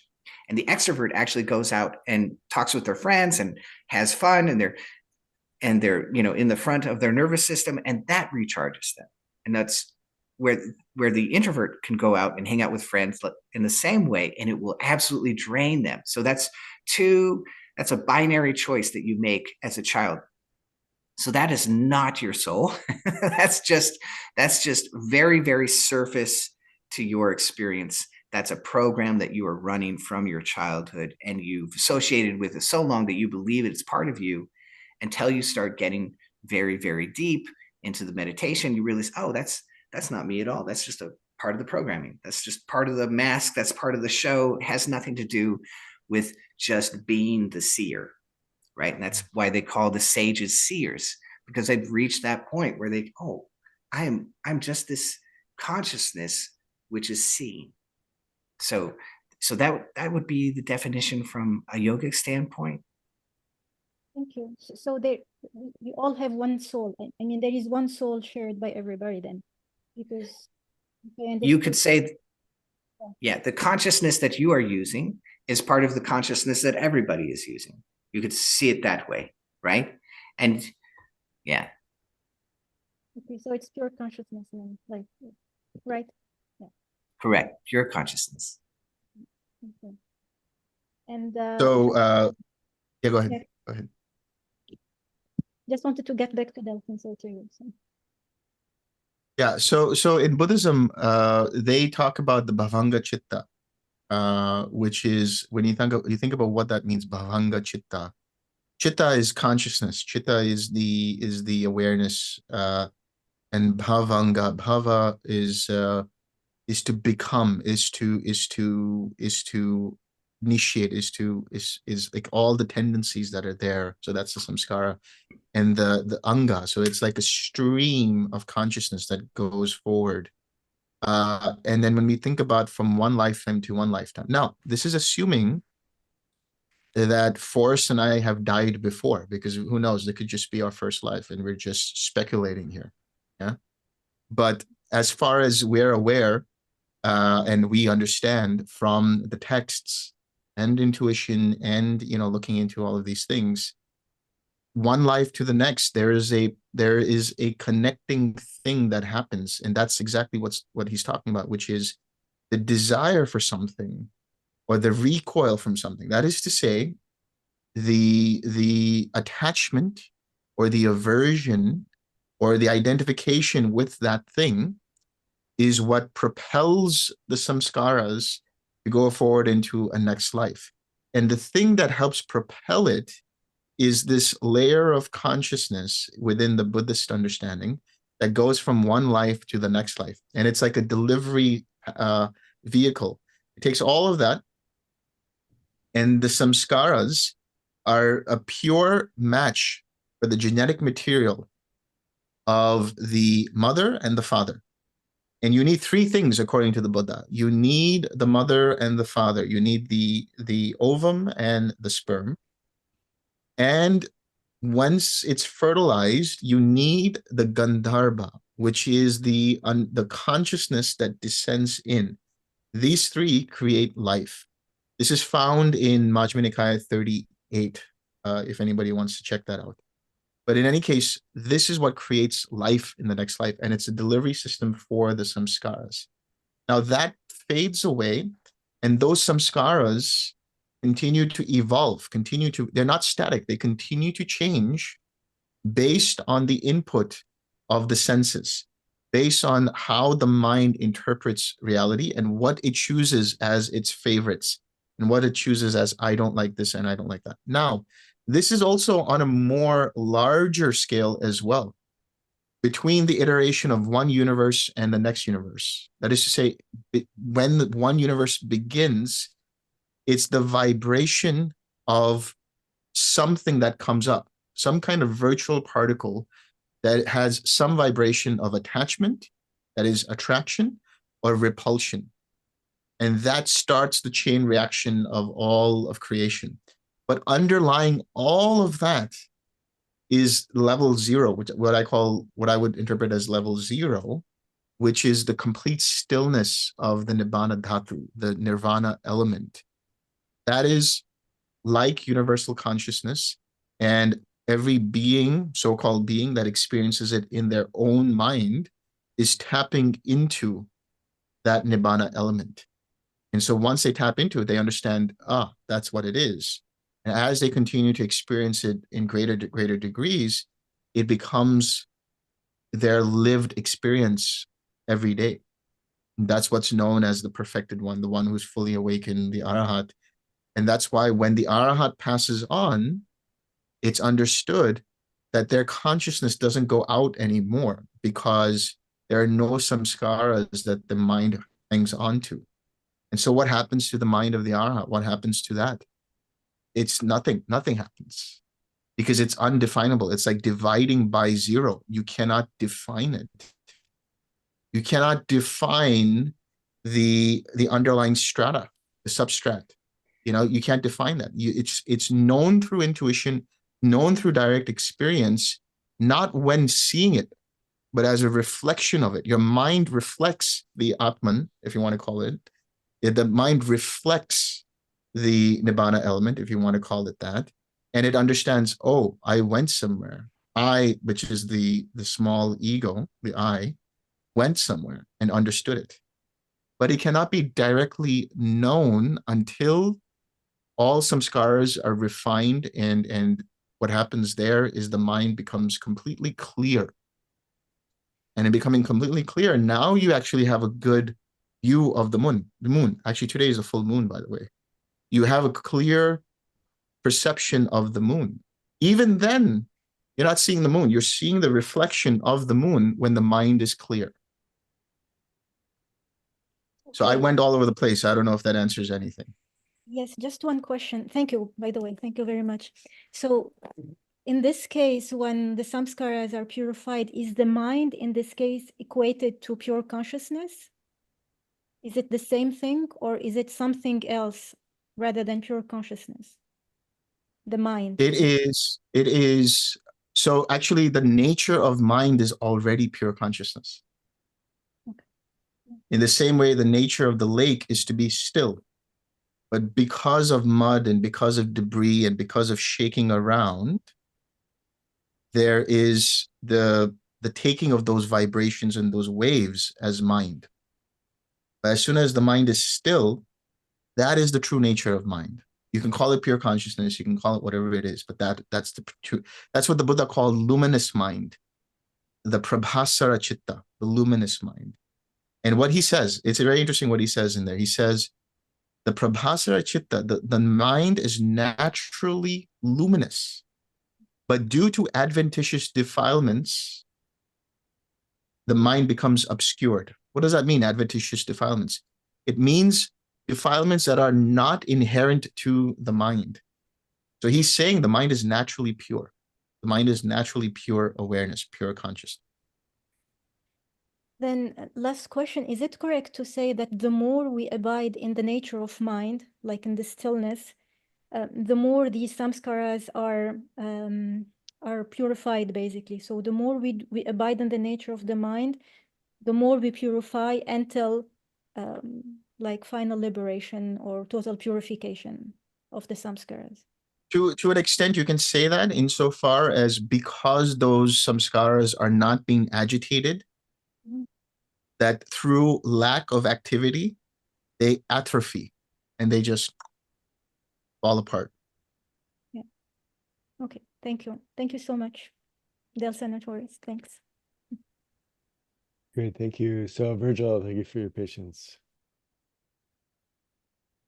Yeah, so I have a question for Forrest. Is he still around? I don't see him. Yes, I'm here. Yeah, so I want to ask you, so you have to, in your book, you describe two techniques for calming the mind before meditation. Those are the HRV breathing and this Hawaiian thing called Hakala, right? Uh-huh. My question is, how are these to be used, let's say, as a preparation for meditation to calm the mind? Is good to be, is one superior to the other? I can combine this, and if I'm gonna combine them, how I'm gonna do them? Can you give me some, share some lights on that thing? So the objective is to calm the mind, right? When it's Yes. hyperactive mind, when you live in a lay life, you have a busy day and want to go and meditate 1.5 hour. And from what I understand, at least my experience with HRV breathing is that it does that. But Yes. the Hakala seems to have the same effect. So my question is, can I use just one of them, or it's better to combine them? Well, you can mix it up. Absolutely. So one day I'm going to try one thing, one day I'm going to try something else and see how it works. But ideally, it's a progression. And so the book is showing you that if I do a little bit of stretching, and it's very minimal, just a tiny little bit of stretching. I do the 3 Mahamudras, yes. Good. And then I a found little that bit to of be amazing to calm. It has some effect on the body and also on the mind. As you said, it stretches because you hold the breath, it stretches that nervous system. Yeah. Brilliant. And so now you're using it and you actually know why you're using it. That's amazing. And I love it. So now a little bit of Maha Mudra, a little bit of Navi, a little bit of HRV resonance, maybe a little bit of Om Japa in the chakras. And now I sit back and enjoy this deep state. And so that's the letting go. That's the be that I want to enter into, the para avastha. And then when I'm in that deep place, then I might do some hakala. So I might do that at the very, very end to really stimulate the deep right brain. And so when you're in the meditation, and even if you're frozen, you can still open when you're in the freeze response, right? And you can still open your eyes, and it's such a small movement, you're not going to really disturb the freeze response. So this is one way to train hakala at the end, near the end of your meditation. When you're already in this very deep place and you just want to get a little bit deeper, well, you can open your eyes and practice some hakala, and then close your eyes, feel what it feels like. What is it doing to me? Do I feel myself expanding because of this? A lot of times I will be doing this and I will feel the crown open up, right? So that's a sign that the right brain is being deeply stimulated and it's going well, right? And so then I'll open my eyes and I'll do that spaciousness again. So I'm physically doing a technique which induces a very expansive state inside of the brain. It helps me to tap into my right brain. Hakala means Hakala means, well, let's try it. It's so much fun. It's so fun to try, right? And it will push us really wonder. Somebody's asking, what is that? So I'm going to look straight ahead and slightly up.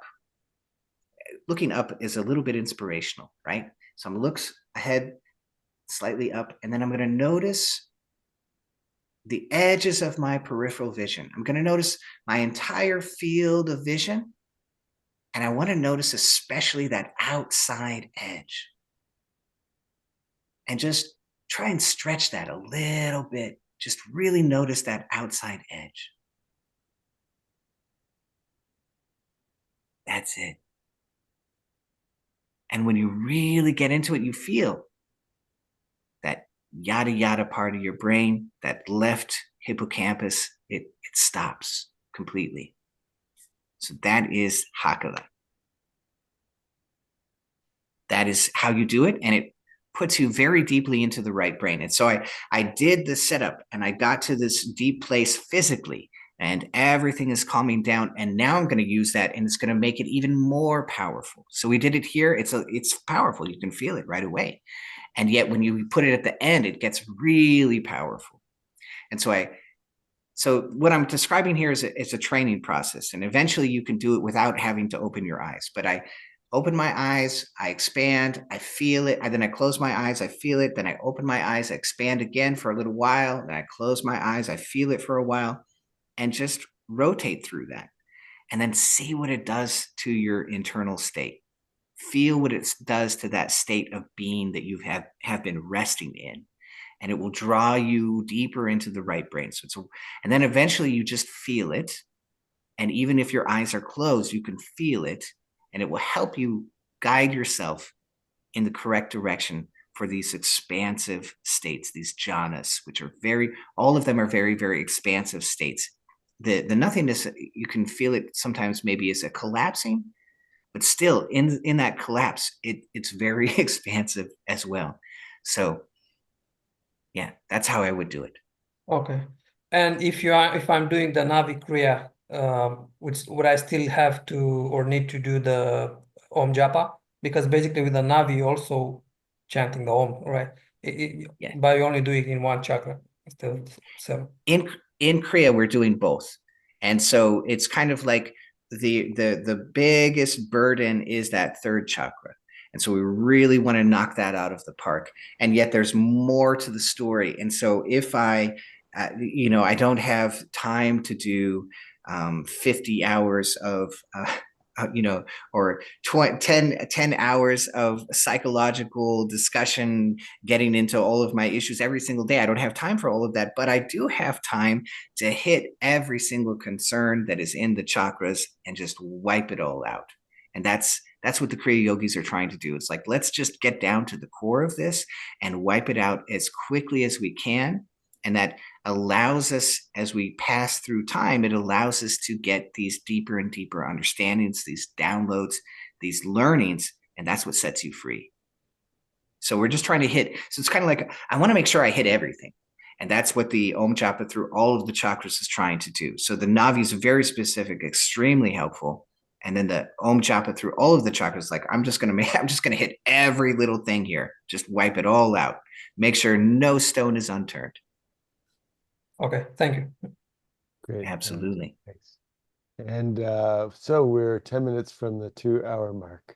And Tony, you're up. Oh, thank you. Thank you for the talk. So this is a question for Delson. I really appreciate the teaching.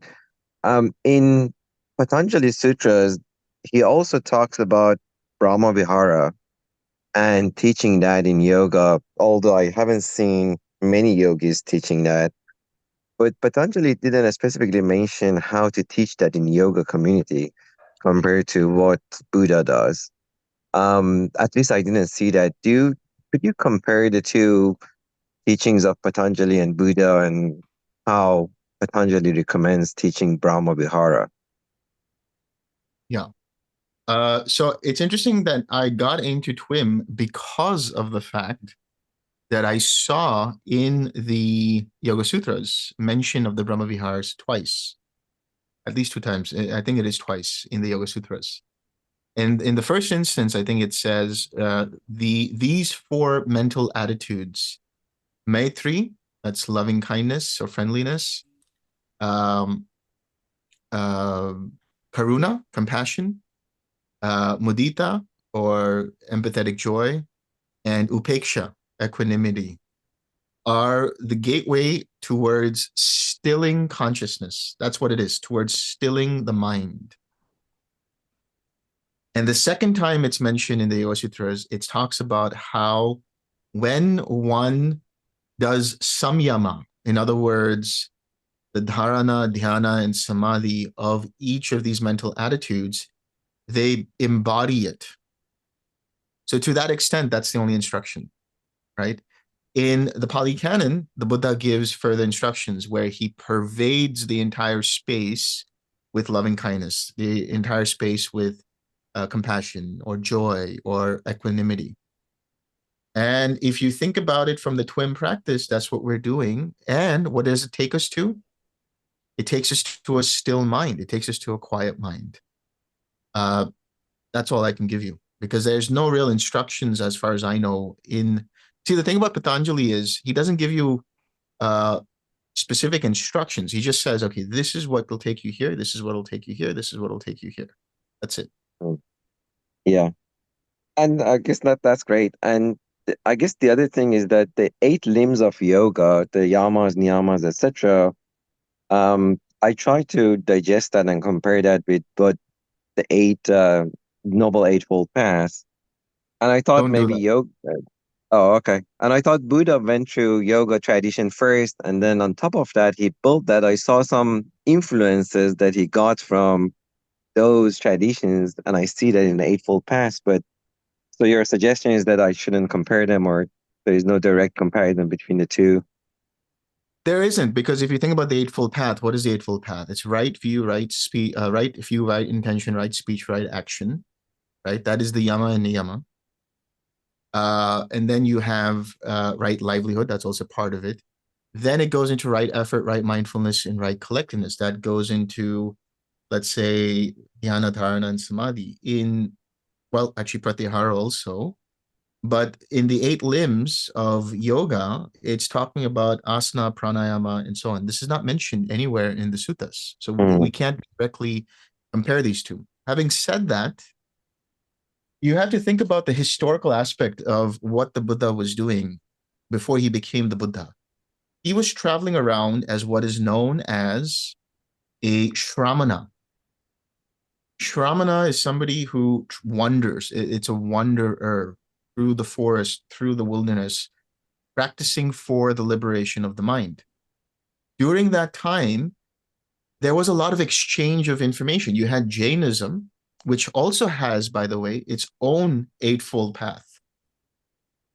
So to say that they didn't borrow or steal, doesn't matter, whatever it is, they didn't get inspired by each other and take that and distilled it into their own schools of philosophy.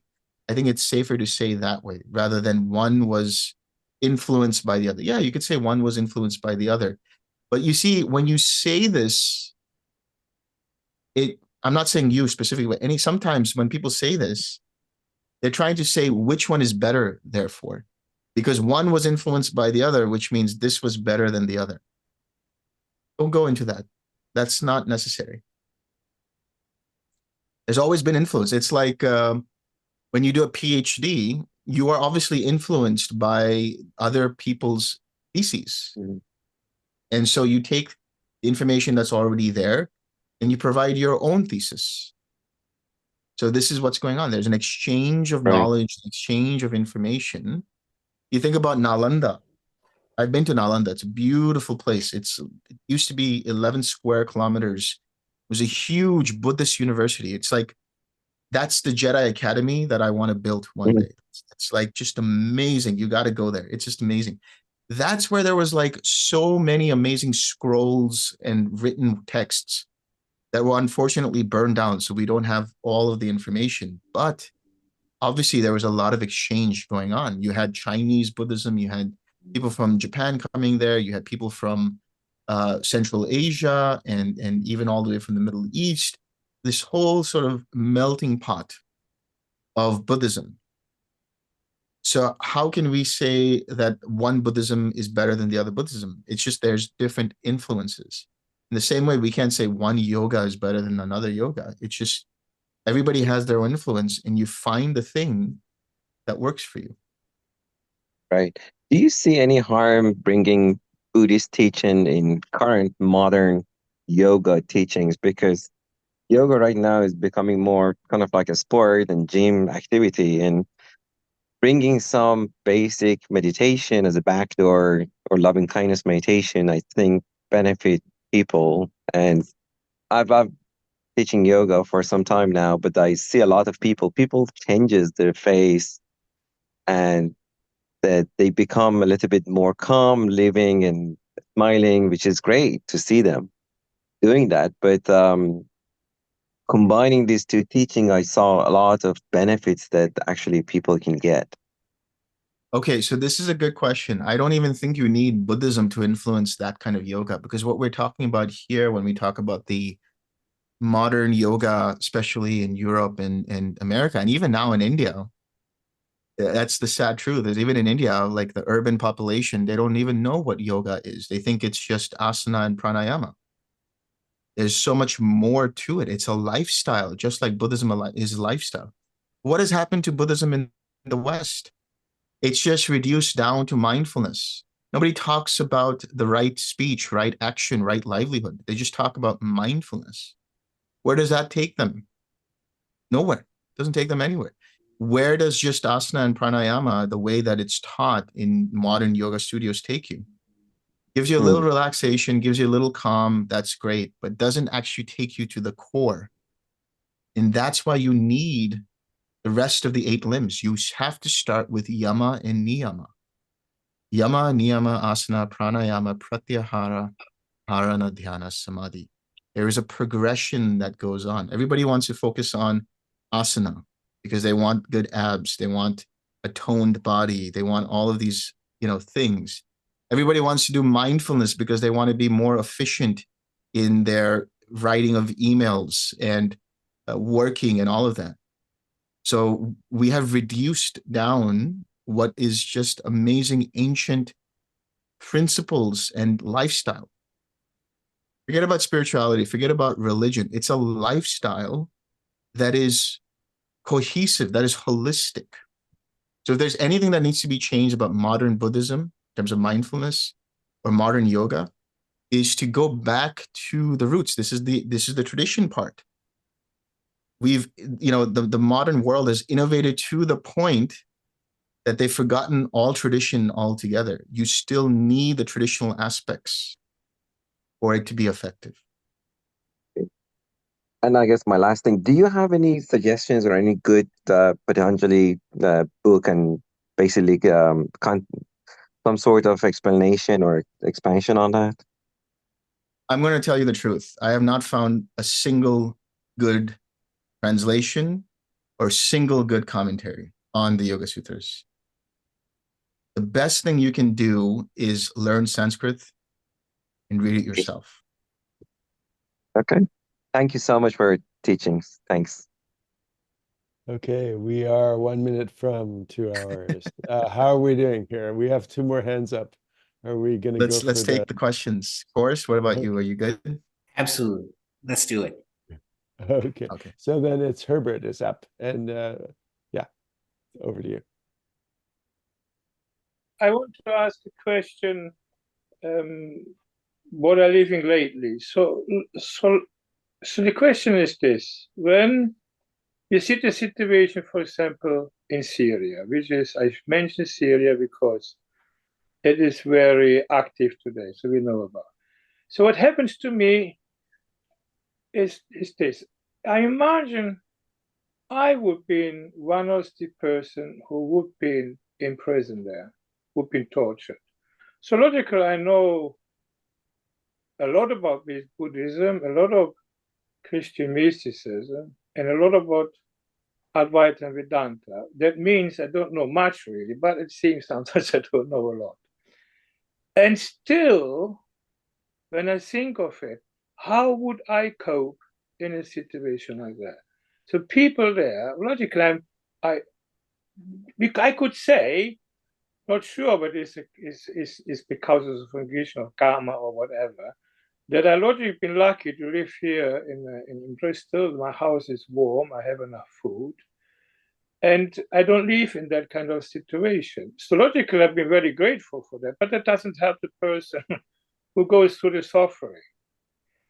And I'm not sure why that sometimes brings me out of my tranquility. I can get extremely angry and really pissed off about it, that I would like to go there and kill a few people. There is this feeling what arises. And logic is easy to say, Then for example, from Garshan Rinpoche, who was 20 years tortured in Chinese prison camps in Tibet, and he explains how he survived. And he explains, well, he survived until he understood the suffering is in the mind, and he practiced and he managed to survive. But it's not just the Tibetan monks who survive. There is also Jesuit monks who managed to survive. The Russian gulags, 20 years. There's people like Viktor Frankl who managed to survive the Nazi death camps in the gas chambers. So how they did it. And I must say, logic with this attitude and get angry, you've been sometimes close to lose a bit your precepts or your good intentions. And you get sometimes even doubtful of the whole spiritual path and say, it is all a lot of crap what is going on in the world. And I wanted to ask that question. It's a very profound question because it causes me suffering. You see, I see that. And well, you can practice calm abiding, and you know a bit about the emptiness teaching. You know the ultimate truth is not there. You know also the awareness is not really affected by, from the white tradition, not really affected by what is happening in reality. So there is something out the reality. The ultimate truth is not really somehow affected. It's like that is all nice, but still doesn't help when you go through the misery. Sorry, that question is a bit heavy, but because it is just, I have also family living in Israel, so I'm a bit more aware of it, what's going on. And it's sometimes really difficult because it's similar to the description what the Christians went through in the dark night of the soul. You see, it's a very similar experiences. And if you read some of their descriptions, like John of the Cross or Teresa, they went through immense mental suffering and physical too. Logically, they were a bit worse off than the Buddhists, in my view, because they were waiting for the Messiah, and the Messiah didn't come, you know. So Buddhism has not that kind of problem, but Advaita Vedanta also not, you know. So on top of their suffering, and also that problem also to deal with. But it's on a spiritual level, I think the suffering is very similar, I think. So Yeah, who's so this question for? for whoever wants to answer, logically we don't have much time, you know. It's more for Delson, because, sorry, Forrest, because, you know, I heard him speaking more, you know, most of he himself goes to some of these struggles himself, I think. Yeah. Yeah. Forrest. So, Yeah. so the first thing is,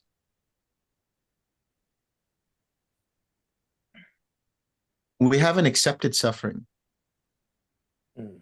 The reason why we are suffering is because we haven't accepted suffering.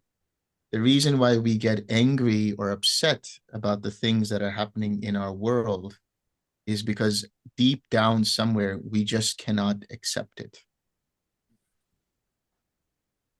If we start to accept it, then that's the first step. It's a very hard step to take, because intellectually, mentally, we say, yeah, there's suffering in Syria, there's suffering in Israel, you know, there was suffering in the concentration camps, in all kinds of things. There's suffering in me, there's suffering in my mind, there's suffering in the animals, there's suffering in all kinds of ways. But reality of that is that we truly have not accepted suffering. And this is what we're talking about when we talk about the first noble truth of understanding suffering means to truly accept and identify and realize, holy shit, I am experiencing suffering. There is something known as suffering, and there are actually people experiencing suffering. And how do you actually know you're experiencing that? Or how do you actually recognize that you know you're experiencing it? Because there will be a spontaneous outpouring of the desire to liberate other beings from that suffering, to liberate yourself and liberate other beings. Until then, it's only resistance to suffering. The resistance to the suffering, I cannot accept that there is this suffering here and now, is what creates our anger towards it. It is what creates our aggravation towards it. Doesn't mean it's not valid, but use that as a way of recognizing that I'm not able to accept this and I'm in resistance. As soon as I see this, I can say, okay, there is suffering. And I can say it at a very deep level. I understand that suffering.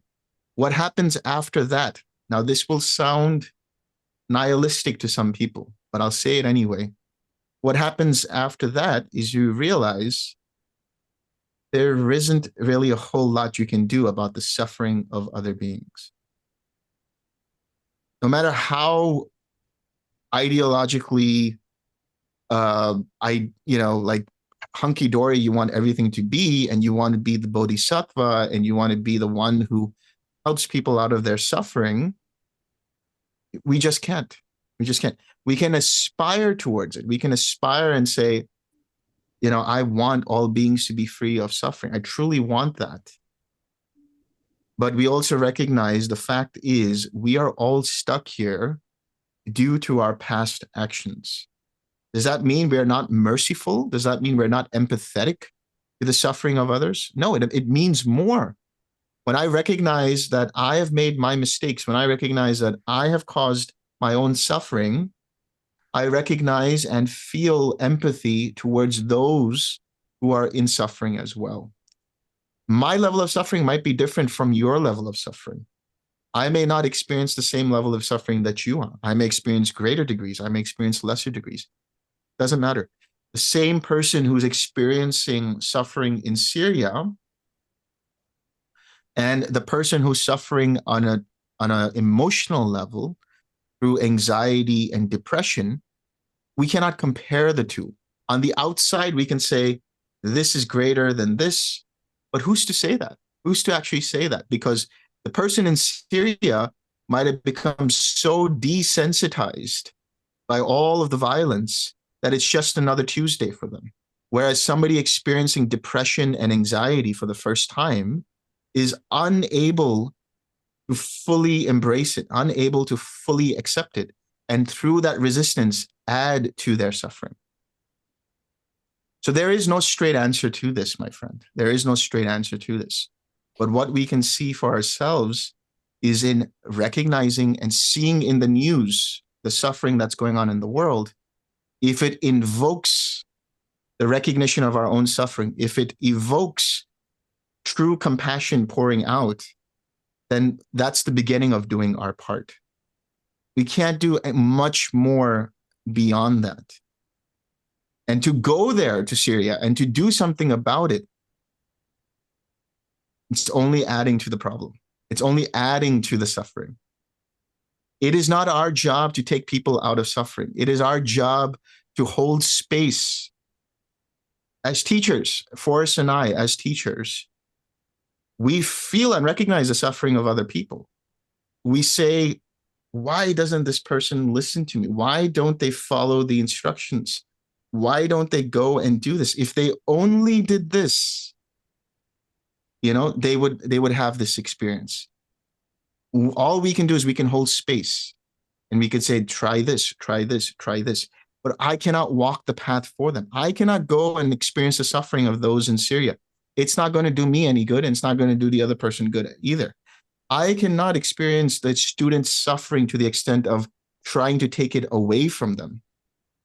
You know what that does? That diminishes their will. If they're not able to come out of their own suffering and learn from it, we're there to hold their hand. We're there to walk side by side with them. But if I snatch the ability for you to have insight, then I'm doing a great disservice to you. So when we talk about the outside suffering, the best we can do is to first recognize our own suffering, truly recognize our own suffering, and learn how we can heal from that. And just maybe by radiating compassion, by radiating loving kindness, it has maybe a butterfly effect. Maybe it creates some level of change in the world. But if we truly ask ourselves, in this world of what, 8-9 billion people, out of those 8 or 9 billion people, how many actually are practicing for one's own compassion and the compassion of others? We must do our own part, and then we kind of light the way for others in our own way. By healing ourselves and liberating ourselves, we hold the potential to heal and liberate others.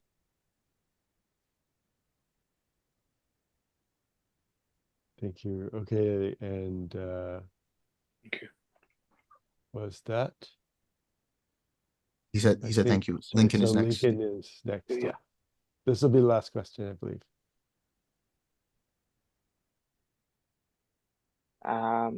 Just wanted to follow up on a discussion, I guess, from our last conversation, and also this one, particularly as we talk about end of life or transitioning from this incarnate body into maybe a next, or back into some absolute, or and essentially the differences between various samadhis spoken of in the Yoga Sutras of Patanjali and Nirodha Samapatti, or cessation.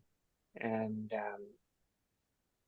Delson got into this a little bit today in terms of knowing one has been there only in coming out, which is different, I think, from many of the various samadhis that are oftentimes spoken of, which is that there is some pure awareness, maybe light, maybe not light, but there's this deep equanimous awareness. But in this Nirodha Samapatti cessation, it's different. Maybe one is gone for a day or 2 days or 3 days or longer, and there's no awareness. In a sense, there's awareness of entering and leaving. The reason I find this question important is because when we talk about the ease of access toward the end of life, and last call we talked about meditation as a preparation for death. It's a preparation for death practice. That upcoming passage for each of us. What is that state? What brought me personally into Buddhism was the Buddha's deep writings in the Pali Canon on Nirodha Samapatti, which doesn't seem to be as well elucidated in other places and on the Vedantic side. I'm probably incorrect in many ways, but just wanted to ask for some clarification in terms of the Mahasamadhi, Nirodha Samapatti, and the difference between experiencing immense amounts of bliss or equanimity, great light, all these things, and truly having experienced that, giving it up, extinguishing the flame, turning off the light, and falling back into that which exists beyond. This comes back into Alex's comment last time, that which exists beyond love and hatred, beyond good and evil, beyond awareness itself. That's my question.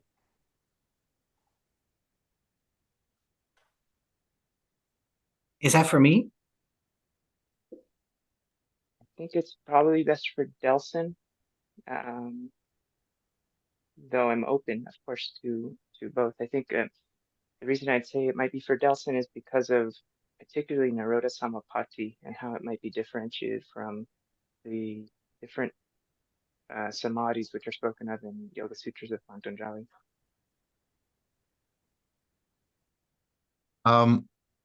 Or shall I answer? I'll go ahead. Sure. Okay.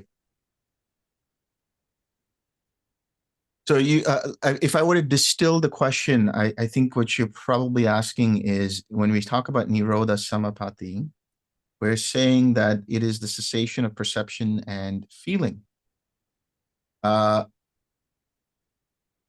it's the attainment, the ability to enter into the cessation of perception and feeling.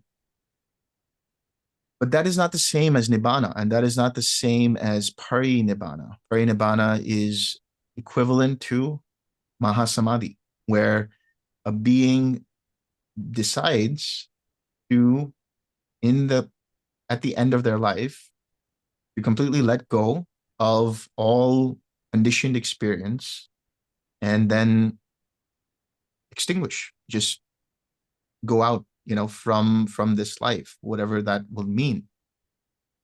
So Nirodha Samapatti is essentially a attainment. It's the ability, it's mental gymnastics or unmental gymnastics, since it's the destruction of, or it's the cessation of consciousness for a little while. You're arresting the state of awareness for a while.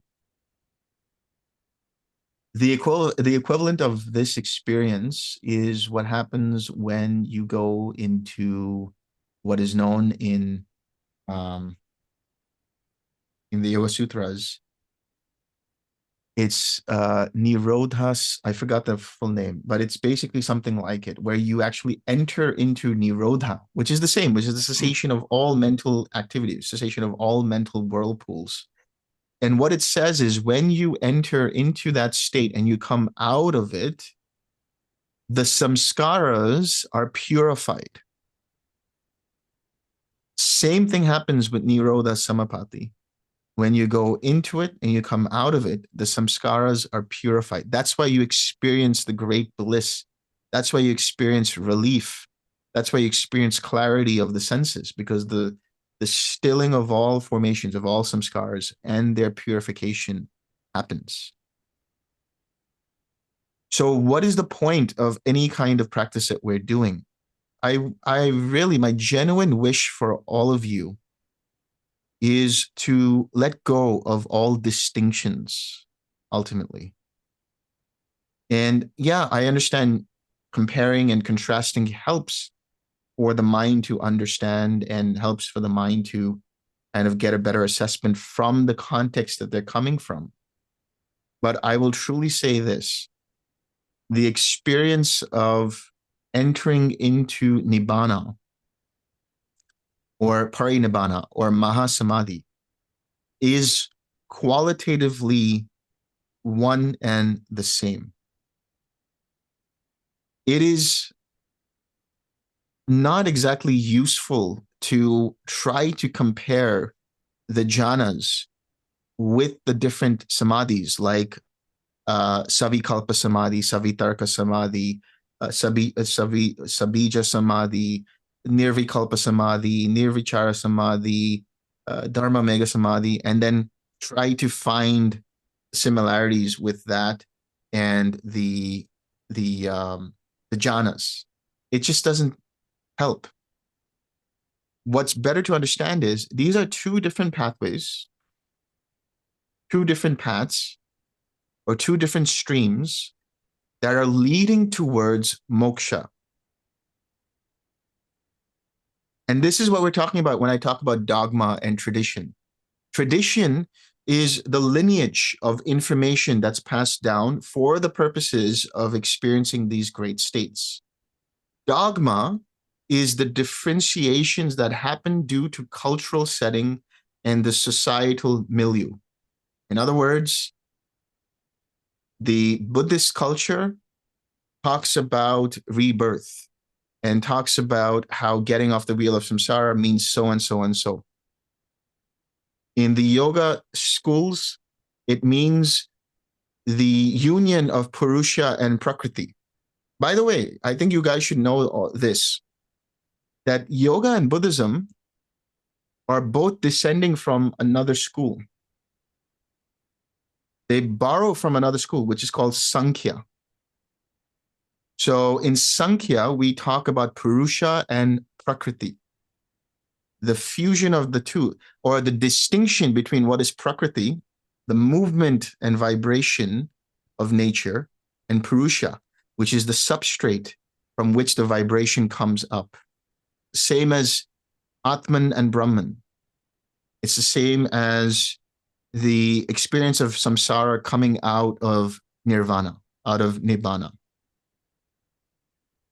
So these highly refined states, when you experience them, they are all for the purposes of stilling the mind, all for the purposes of transforming and cultivating wholesome samskaras. And the last step to do is to let go, cut through that spiritual ego. And that spiritual ego is rooted in the cultural milieu of yoga and Buddhism, which differentiates between different traditions. By cutting through the spiritual ego, that is conceit, then you experience Nibbana, then you experience Brahman, then you experience whatever it is. Again, trying to call it by different names only because of the cultural lens. But ultimately, it's all leading to the cessation of suffering, and on a more, let's say, supra-mundane level, leading to the cessation of rebirth. I don't want to come back here anymore. I've done this many times. That is what is the intention and motivation behind Buddhism and yoga. And that is what they're getting towards. This game we played, endless. We've done it a lot of times. You get disenchanted, you get disillusioned, you get dispassionate about it. And that's what takes you to moksha. That's what takes you to liberation. Okay, great. Forrest, any last comments on that? Beautiful, really beautiful, and love all of that. And just to, a lot of this, we put a lot of names and we try to understand those names, and this can be helpful and it can also be a distraction. So you have to figure that out inside of yourself.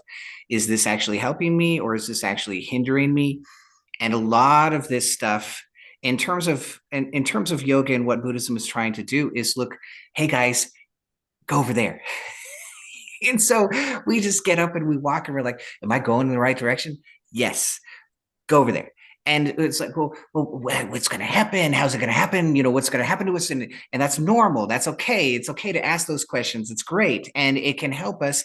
And then we sit there for 10, 20, 50 minutes. We're like, and then we should, you know, so what's going to happen then? And then I'm going to do this. And it's like, dude, just get up and start walking. And so we just head over there and we start to experience these things. And then we go, oh, okay, that's what he meant. And don't think that you're going to reach some state and that oh my God, now I get it, is going to stop. It's just going to happen again. It's going to happen again. It's going to happen again. And the things that you already know and you know them profoundly, you hit that PhD level and you're like, oh wow, now I get it.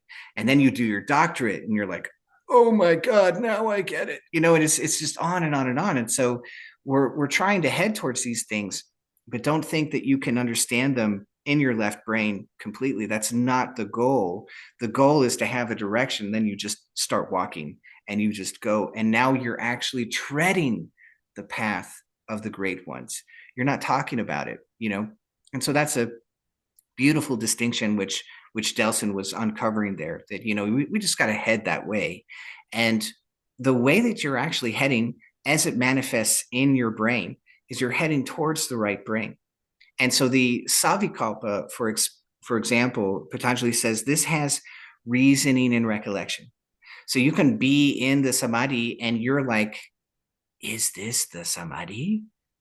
You can actually, it's not like a normal, it's not your manas mind. Okay. So it's not yada, yada, yada. It's different. It's a different part of your mind. You're now in the upper nervous system.